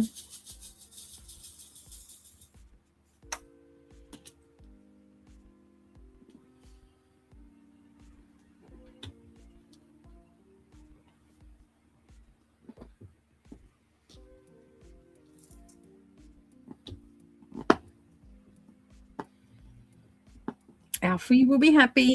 His mum is coming to visit him. She's been super busy. It's quite a busy season at the power station where she works at the moment. They're on shutdown, which is where stick to it. Which is where they shut down a particular part of the power station and they do repairs and all that sort of stuff. They do that at least once or twice a year. And so she's been doing a lot of overtime and stuff because she's in the warehouse. So she's got to do all the dispatching of parts and stuff like that. So she has to do a lot of that. And it's a lot of overtime because they work 24/7 round the clock doing it in that particular section. So it's not shut down for very long. But it doesn't mean that we don't have power because it's not the case at all. But it's quite a hectic time up there for them. And that good money though. Normally she works on a Saturday. She's rostered off today. Savannah was saying that she was rostered off yesterday and today. But she works for the first 4 hours on a Saturday, and she's on, I think it's like $80 an hour, $85 an hour because it's Saturday. And then after midday, she goes to $120 an hour, and she's bloody 19 years old. I'm like, damn, that's damn good money. But she is, in the process of saving as much money as she can because she's just, she's got a house. She got a loan for a house. And so, yeah, so she's trying to save as much money as she can, because she's got to put a fence around it, and she's got to get a proper cage for Alfie for when she's at work and all that sort of stuff. So she's got a bit of dosh that she's got to spend. She's got to furnish the house as well. So she's got a bit of dosh that she's got to spend. So she's taking as much overtime as she can at the moment, so she can save her pennies and not have to stress about it, like not be without the fence and all that sort of stuff, because she's got to get some earthworks done as well, which we can help her with most of it because we've got some of the equipment, but there's other stuff that she's got to get for it, like some big sandstone blocks to build it up, because her property, it does back onto a creek, but the creek doesn't flow to her, but to stop, to make sure that it doesn't ever, because never say never, right? We're putting in some huge they're either going to be sandstone blocks or concrete blocks. I think they're going with the concrete blocks, and then they're going to put some Besser blocks up the top, and then grow like a vine and everything to make it look a little bit more natural to the habitat that's there. But they're not interfering with the flow of the creek or anything like that. They're just actually going to stop it from coming up into her property. But that also means that her yard will be level then too, so it'll make it a lot easier to do things in the yard. But that's like, we've got a little backhoe and stuff to help her do the earthworks, but she still needs to be able to get those blocks, which are, I believe they're $300 each, maybe $400 each, and I think she needs 6. I think Brendan said she'll need 6 or 7. So yeah, so she's been smart about it, and she's saving and working and all that sort of stuff, so then she can just go back to normal hours once she's in the house, and then they can do the weekends and stuff like that, because normally she doesn't work weekends. So she's got a little plan, which is good, and she has been slowly but surely buying stuff, like, so she's got like a jug and kitchen stuff and all that sort of stuff, but she hasn't got large stuff like fridge, freezer, all that sort of stuff, so she's saving for all of that. Which is good. Like, she's at least thinking ahead, right? But she's got her plan, and she's running with it, which is good. I'm really happy for her. That, as I said, she keeps going on this direction. By the time she wants to have children, it won't be such a culture shock for her to, not have as much money coming in and stuff like that, and she'll be secure. And the place where she bought to is in like a little cul-de-sac, so that's perfect for raising a family and stuff. So yeah, and Savannah's going to move in for a bit as well with her, just to help with the mortgage, and then and Savannah will save for her deposit. So Neroli decided not to go to uni, so her college money was used for a deposit, or university money, whatever you want to call it. So yeah, she used that for the deposit rather than go to uni. She wanted to go to uni, but she was actually very mature about it. She started doing schooling outside of school, so like distance ed, and it was quite interesting because she didn't last very long. She came out and she goes, because she was going to go to uni, she was going to do nursing or something along those lines, something in healthcare anyway. She was doing her classes and stuff like that, and she was doing all right. She didn't struggle with it or anything like that. She was doing okay. And then one day she come out and she just said to me, like, this was after she'd been pulled out of school and stuff, and because she wasn't in a good place mentally at school. And basically she come out and she goes, I've decided I'm not going to uni, Mum. I'm like, oh, okay, what's brought that on? And she's like, I am not cut out for schoolwork. I find it absolutely 100% so boring. And I'm like, okay, cool. All right. So how are we going to tackle this? You know, like we need to think of something else, what you need to do, all that sort of stuff. And then basically she ended up going, a friend of hers helped her get a job up at the mine, up at the power station. And she's just been kicking goals ever since. So I'm super proud of her because like she hasn't wavered. She hasn't gone on the bandwagon or all my friends are going out and getting drunk and all the rest of it. She's like, no, I'm not spending that money on that. I'm just going to save, get my house. And she's also lived with some people as well. So you know what it's like when you live with people. You certainly you certainly learn very quickly that people are not easy to live with. And the first people that she was living with actually got kicked out of their place because they were just not being responsible or young and all the rest of it. And she's now living with someone else because she doesn't want to move back home. And so she's living with someone else, but she will appreciate her house a little bit more, I think, and whatnot. So, yeah, which is good. You know, like she's learned that lesson. Like how long has it taken some of us to learn that lesson? We keep going back for more, you know, living with people, not making the right choices of living with the people and all that sort of stuff, you know, for whatever reason. Like it's not intentional. Sometimes it just shit happens, as they say.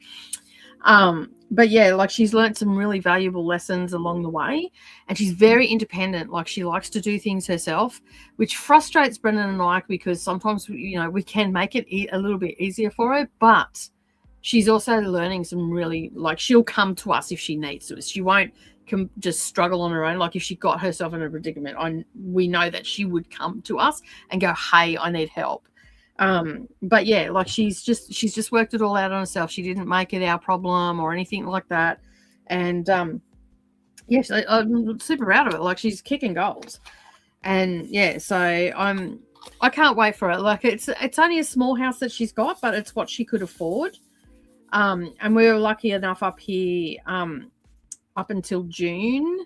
So Savannah's going to miss out on this, but she chose to go to uni. Narrowly got the first home buyers grant on a new build, which was $30,000 the government gave her to do a new build. So that meant that she could get, and with the deposit, her uni money, she had a decent deposit then because that goes towards their deposit, which helped her to get into the housing market. And also, like when she went for that loan, she had only just started working in that job, and you need to be in a job for at least 6 months here before they'll lend you any money. And so they gave her a pre-approval, and so she was looking to actually just buy a established house, but she couldn't find anything in her price range on that. But she could get this new build. It's a 3-bedroom, so it's a master and 2 single rooms, so they're not massive rooms, but there's a decent sized lounge room, decent sized kitchen, all that sort of stuff. It's on an average house block. It's not a massive house, but it's nonetheless it's a start. And you know, getting into the property market, it's half the battle. So so she's in it now, and they just delivered the bricks. So the frame's up, the roof's on, and they delivered the bricks and the water tank the other day. That because she'll be connected to town water, but she'll be collecting rainwater as well, because that's part of our here in this country, all new builds have to have a rainwater tank on there. Whether you use that for, and it's actually plumbed up to the house. I believe it's used for toilets and showering and drinking and stuff as well. So, but I think you have the option to switch it over. So yeah, because we are a dry country here, and we do go into drought quite a bit. So yeah, this summer coming is supposed to be quite a hot summer, and in some areas they'll go into drought. So she's got so instead of getting a pre-established one, which we did find a good one, But she just missed out because she couldn't get hold of the real estate agent, and someone had ended up putting unbeknownst to her when we looked at it, had ended up putting an offer just a smidgen higher than hers. And so she missed out on that one. And she got a little bit disheartened about it. And that's when we sort of looked at, okay, look, we're struggling to find something in your price range. Why don't we look at a new build? Wouldn't that be better? And so we went and looked at some properties, vacant land and stuff like that. And then we found this one. And she said, again, this real estate agent's a pain in the ass, but it's just the way it is in the country areas. Like, you're sometimes dealing with people that actually don't even live in the area. But he was down on the coast, and he sent her a message and told him that she was putting an offer in on it, so that she wanted it and she'd be in to pay the deposit on the Monday. And he said, because he had said that he was going to be away, so she knew that because she had spoken to him, but she hadn't looked at the block of land at that point. And over the weekend, he sold the original one. And so she lost it with them and basically said, no, I put in an offer and all the rest of it. Anyway, they ended up releasing another block during last year's financial year, and she got that one, which actually turned out better because there is actually an easement between her next door neighbour and her of 4 meters.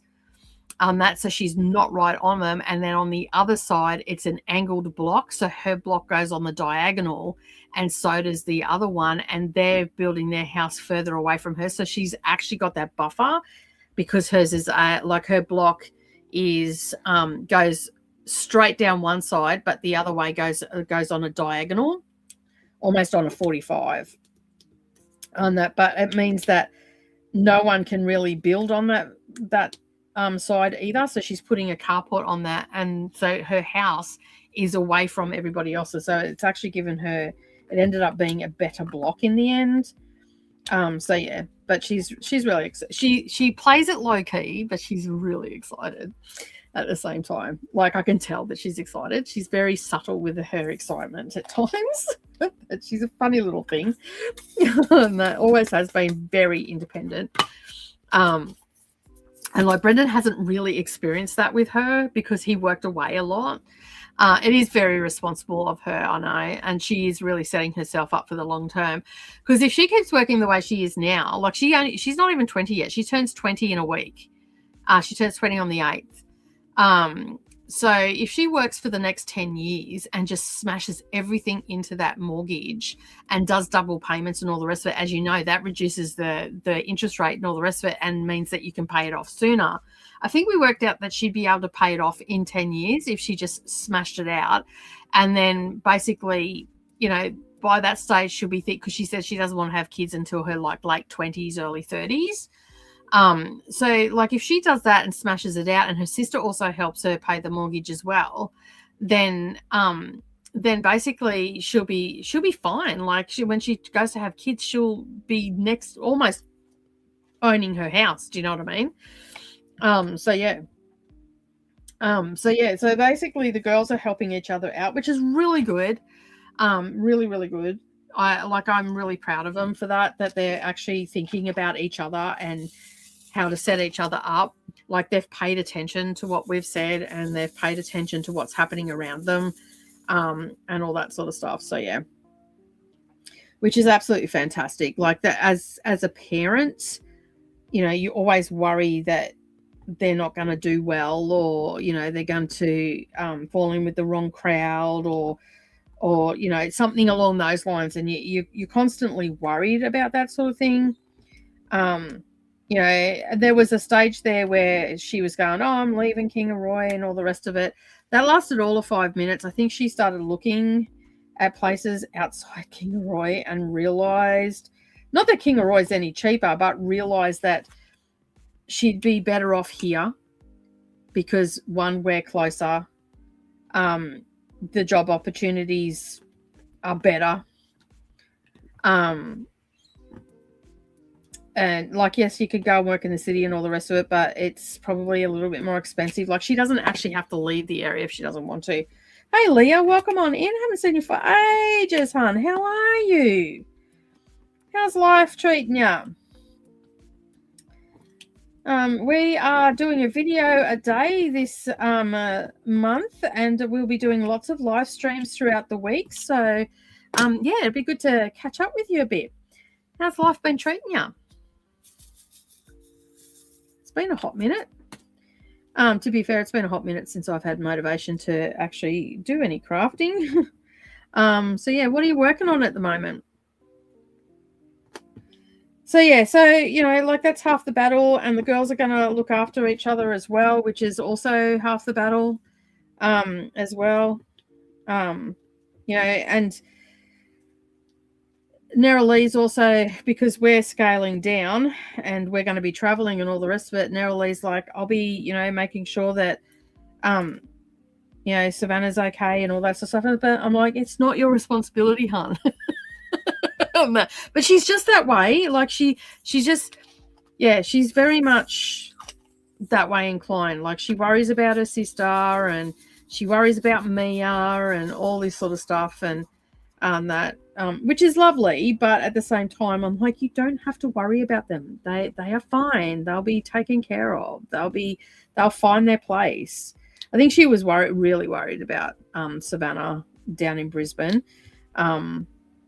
And she said, like, they both seem a lot happier now that they're back together with it. Like, even though they're not twins or anything like that, they very much give off twin vibe. And that, so,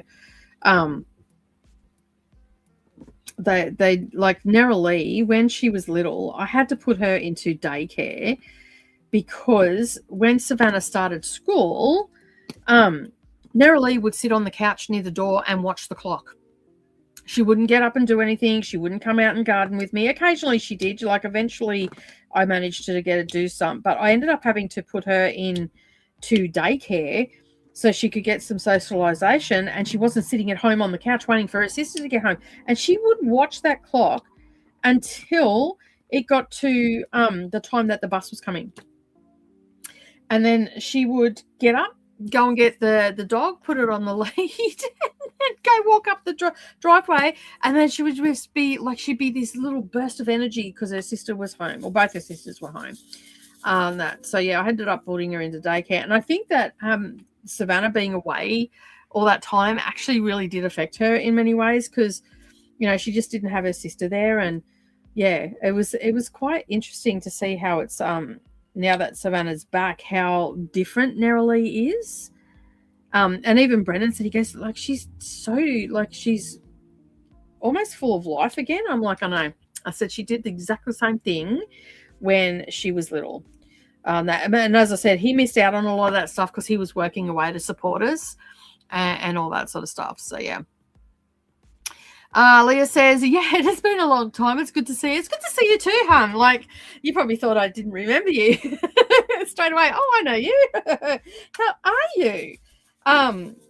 Still living up the coast and that? So, yeah, let us know and what you're working on and stuff. We always like to, what we're like around here. We're a bit of sticky beaks. Bertie has joined us. Welcome on in. Hi, Nicole. I discovered you yesterday. The demo of the frame you made out of plumbing pipe. Yes, a lot of people love that video. You're watching from Mandara in WA, and you loved the Bunnings tour. Awesome. Well, welcome on in. We are this month doing a video a day, so AVADA.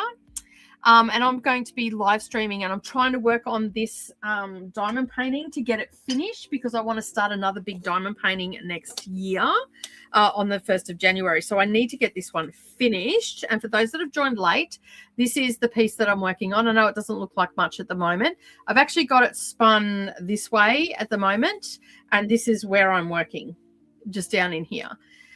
Because it's such a big piece. It's 1 meter by 70 centimeters. It's such a big piece that I have to rotate it.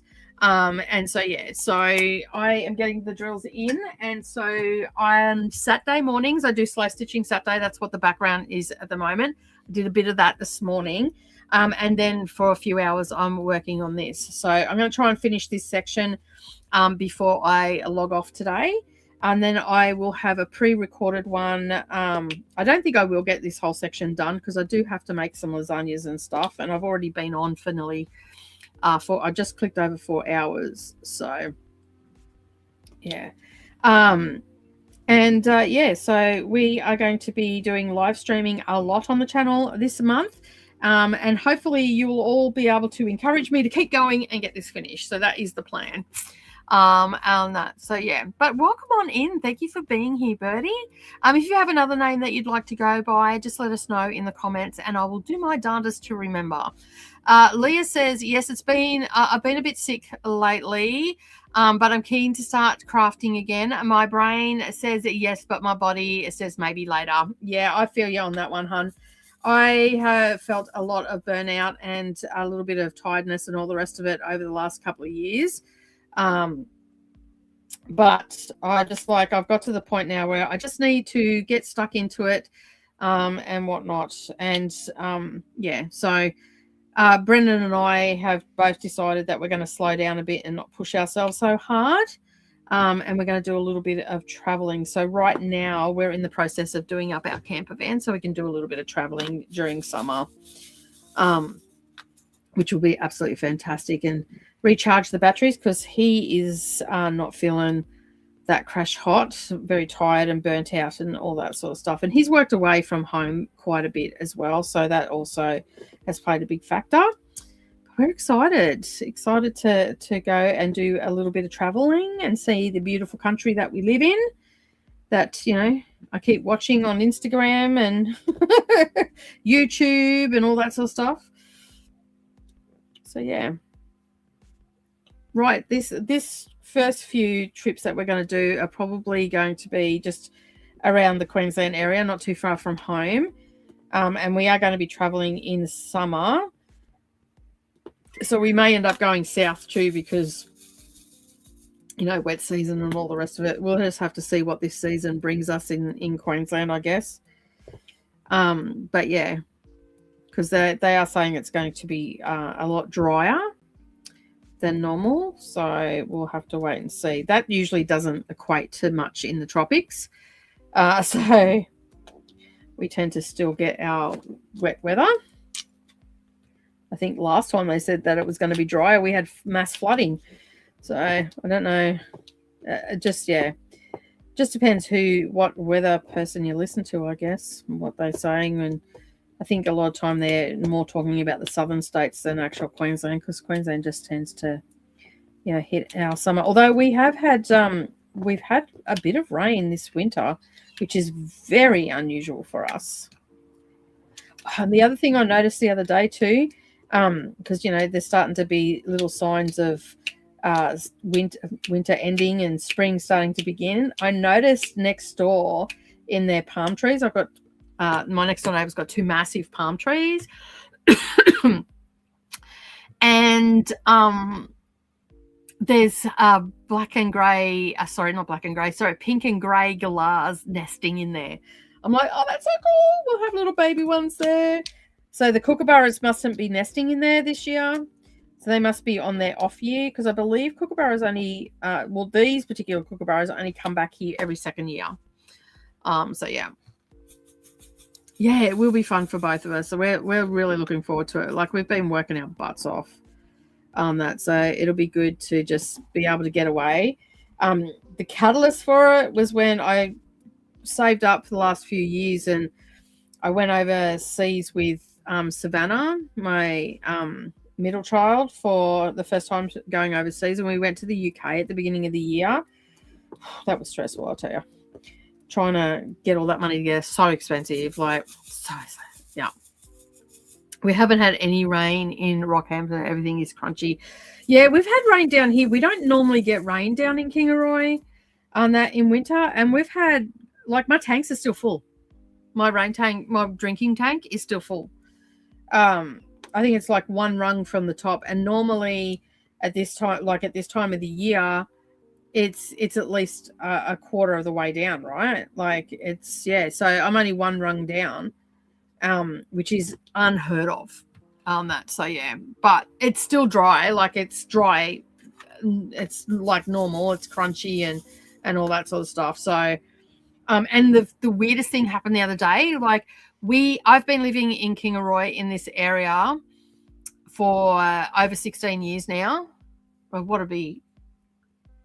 Well, Savannah's 22 in October. We moved here when she was 5 months old. So we've been here for 16 years. But we've been here longer than that. We've been here since 2005. So 21 years we've been here. And for the first time ever, we had a winter storm with thunder, lightning, and rain. And I'm like, what is going on? Like, it's at the end of the world, because we never have that in Kingaroy. Like, we've had rain and stuff, but never like, and it was really odd too, because the wind was really hot. So I have no clue where that wind was coming from, because it's bloody freezing out in the desert at the moment. So yeah, so it was just so weird. And like, everything was really yellow too. Like, I actually sent a picture to my husband, and I'm like, the dog looked yellow. It actually looked like I'd taken a picture in sepia. That's what it looked like. And it was just a normal picture that I had taken. Yeah, a lot of us aren't looking forward to the summer this year for sure, because it's supposed to be a bit of a stinker on that. So yeah, I'm hoping that we get a little bit of spring rain, so at least my tank will be really full. But yeah, I think a lot of us are going to be hibernating inside this year, because it's supposed to be pretty hot.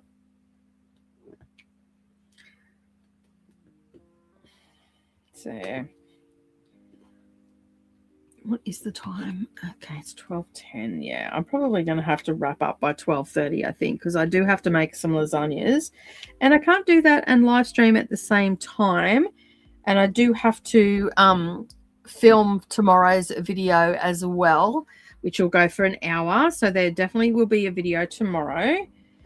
So make sure that you are subscribed to the channel, to all notifications, and then that way you'll get notified when a video goes up or I'm going live. And I'll be back on Monday to a live stream, and that will probably, I'm not too sure how long that one's going to be. We'll just get stuck into it and see where we end up. And yeah, so the goal is to get this this little project finished, because as I said, I want to start Heaven and Earth one on January 1st, and it's a big one. Like, it's a big one. Oops, stuck myself there.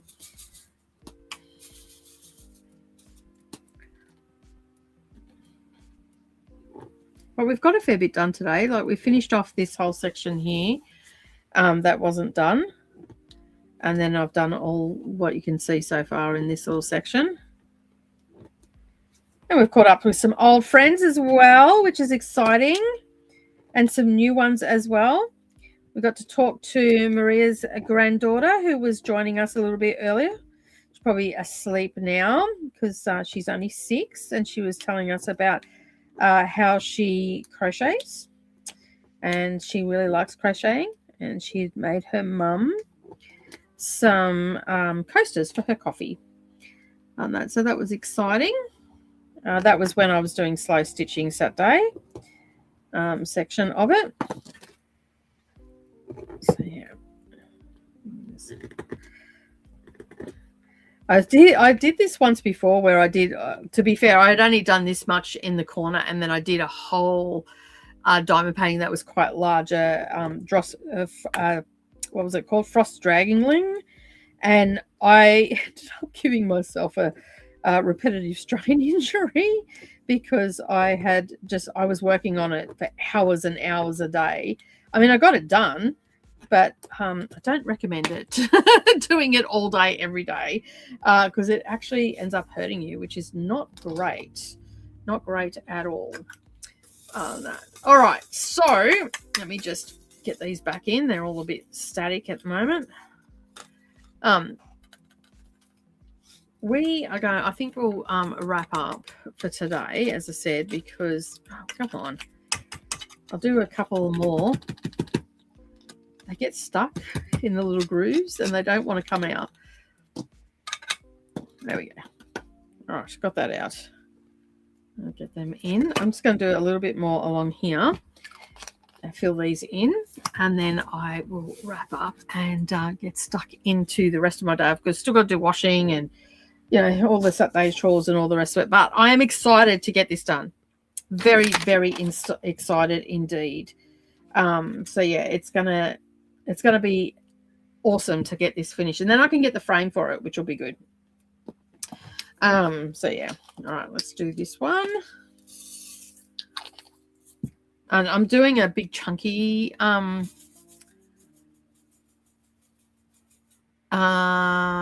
yeah, I've had to ease up on the knitting and started doing daily stretches. Yeah, you got to do daily stretches. Before I start anything, I do a lot of this, you know, stretching, pushing back, all that sort of stuff. And even after I'm finished, I will go and do something where I'm using my hands differently. And I just sort of, you know, I've got a little squishy ball around here somewhere that I squeeze as well. I've always done that with my hands because I do quilting, and so you've got to stretch them out and stuff like that before you get stuck into the quilting. Otherwise, you end up damaging your hands, and, you know, you can't have that, because then, you know, you won't be able to do all your crafting that you want to do, and that'd just be sad. So, yeah, I try to do that, and it does help. It actually does help. I feel like after I've done a bit of crafting and stuff like that, if I feel like my hands are a little bit stiff and I just stretch them out, they feel a lot better. So it does help. And that's why I don't do like any of my like, I don't crochet for hours and hours at a time either, because I just don't want to give that repetitive strain injury again. But I got it up in my arm up here. And like, I couldn't lift anything, and the muscle was really sore. And now, like, I know that it probably could get exacerbated again. So as much as I want to sit here and do it for hours and hours and hours, I know that I can't.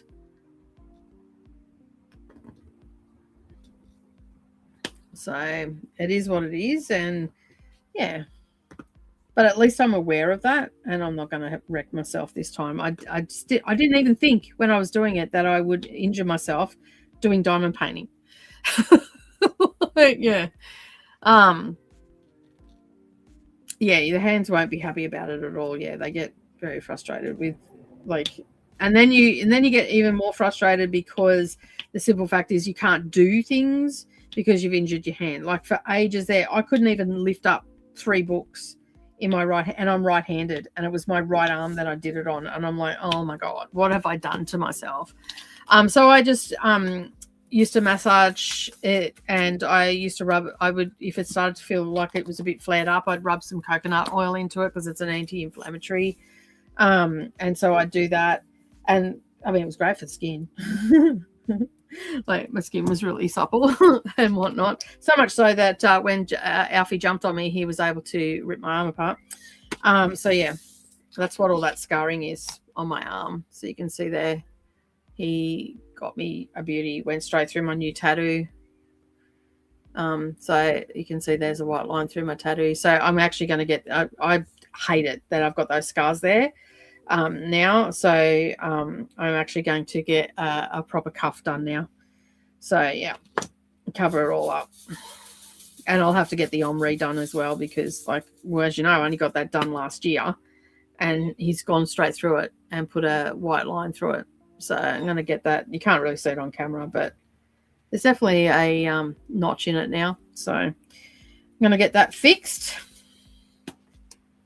But I've just got to wait for it to heal up a little bit more before I go putting ink on it. So, yeah. But I know exactly what I want to get, so that makes it nice and easy. It was actually what I was thinking about getting to begin with anyway. So, yeah. But I probably won't get it done for another year or so, just to make sure that that scar's healed up, because that'll hurt like nothing else getting a tattoo on that. So yeah, and it is still a little bit tender. So it's better that I don't go in and mess with that just yet. Oh, I love that clicking sound. All right. Yeah. What happened was because he escapes all the time, he's got a perimeter collar on him, and his cage was down the driveway a bit, and he had got zapped the day before because he tried to get out. And I mean, he wasn't being mean or anything like that. He just he jumped up to get away from me. I had him on his harness, and he didn't realize that I taken the collar, because if you take the collar off and show him that you've put the collar away, he'll just walk down the driveway with you. He won't freak out. But he didn't realize that I hadn't put the collar away. Like, I'd taken the collar off and I'd put it away. He didn't realize, and he jumped up, and to get away from me, he hit my arm and just tore my arm apart. So there's a scar that goes across there. And then you can see there that it went down on that, right down there. So you can see it go right down.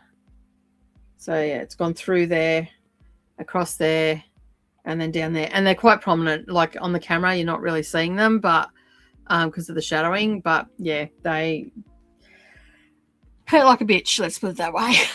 I sent a picture and I got quite cranky. Like, I didn't get cranky at him. I just got cranky in general because it hurt. And I just sent a picture. I didn't even think. I just sent the picture to Nerali and said, "Come put your dog away." And that's all. I just left it at that. She's like, "Oh my God, are you all right?" Like, I'm like, "Oh yeah, I probably shouldn't have sent it with all the blood." I'm like, "Sorry, hon." Said, "I didn't think. I'm sorry. I'm okay." I said, "Just can you come and put your dog away, please? That I've got to deal with this." And she had just left. So she turned around and came back. And I'm like, "Oops, sorry, I didn't mean to just freak you out like that." But anyway, yeah. So yeah, it hurt. It hurt a bit, but not as much as I thought it was going to hurt. And it healed up pretty quickly, like, as well. Like, I've been rubbing coconut oil into it as well, and I should get some bio oil, and it'll probably take a bit of the redness out of it. But I said to Brendan, I'm like, well, I originally wanted to get this tattoo, so I'm just going to get this tattoo now. It's just going to be a little bit different on that. So it will be like a mandala that'll come down. So it'll go up my arm to about here, so to just under my elbow, probably, maybe about there. And then it'll come down onto my hand. I think I've got a picture of it. Let me just have a look. It's something similar. Like, I've got to work with it because I've got to have to work around the but it'll be something like that. Can you see that? Yeah, it'll be something like that. So this bottom part here. And then the will get worked into this bit, and then we'll go up to my elbow. And so I'll have a full cuff, and it'll come down onto my hand into my middle finger. So where I've got this bit here, which looks like it is actually in the center, it'll come down to my middle finger then. So yeah. So you can see on this one here how it comes down. So that's what I'll end up getting done. But with that, I am going to bid you farewell for the day. As I said, there will be a video tomorrow that'll go up. It'll be a pre-recorded one. I will be back on Monday for a live stream. So keep an eye out for the thumbnails that you can see. It'll have what day it is. And we are starting on the 1st of August here in Australia. So it'll be the 2nd tomorrow for the pre-recorded video. And on the 3rd, we'll have another live stream. But it will say whether it's a live stream and all that sort of stuff on there. So make sure that you, as I said, that you are subscribed to the channel. And then that way you won't miss out on anything and all the progress that I'm going to be making on that. So, yeah, these ones here, I don't know if you can see them, but these ones are ABs. So I'm just going to put that last row in, because then that way I can cover the rest up. And I can get back to that. I mean, obviously, I'm going to go and cook some, get the mince on and all that sort of stuff for the lasagna. And then while that is simmering away, I will come out here and film a little bit. And I think I'm just going to do our videos for the Sundays. So, yeah. Do a little bit of a, catch up and all that sort of stuff. But we'll see how we go. All right. That is that one. I'm going to bid you all farewell. Thank you so much, everybody, for joining me today. I really do appreciate it. I will enjoy the rest of my Saturday and see me on other streams on Monday. So, yeah. So, Monday to Friday is going to be live streams, unless, of course, I get called away. However, every Sunday there will be a pre-recorded one. Now, if I do get called away during the week, for whatever reason, I will do a pre-recorded video. So, but yes, so Monday to Friday, I will be streaming. And I'm looking forward to it. And we will be doing early-ish morning streaming. So, yeah, and I will also be over on the BookTube channel as well. I may end up just doing sprints on Wednesdays from the BookTube channel and stream to here. So there'll be a little bit more bookish content. We'll see how we go. So yeah, so make sure that you tune in each day, and of course you can watch it on the replay as well. So if you don't catch me live, you can watch the replay and catch up with what's happening. Make sure that you pull out a project that you would like to focus on, and that way you can make some good progress on it. And of course, have a great weekend, everybody. And for those that are heading into the weekend, you have a fabulous Saturday and Sunday. And for everybody else, I will see you all again on Monday.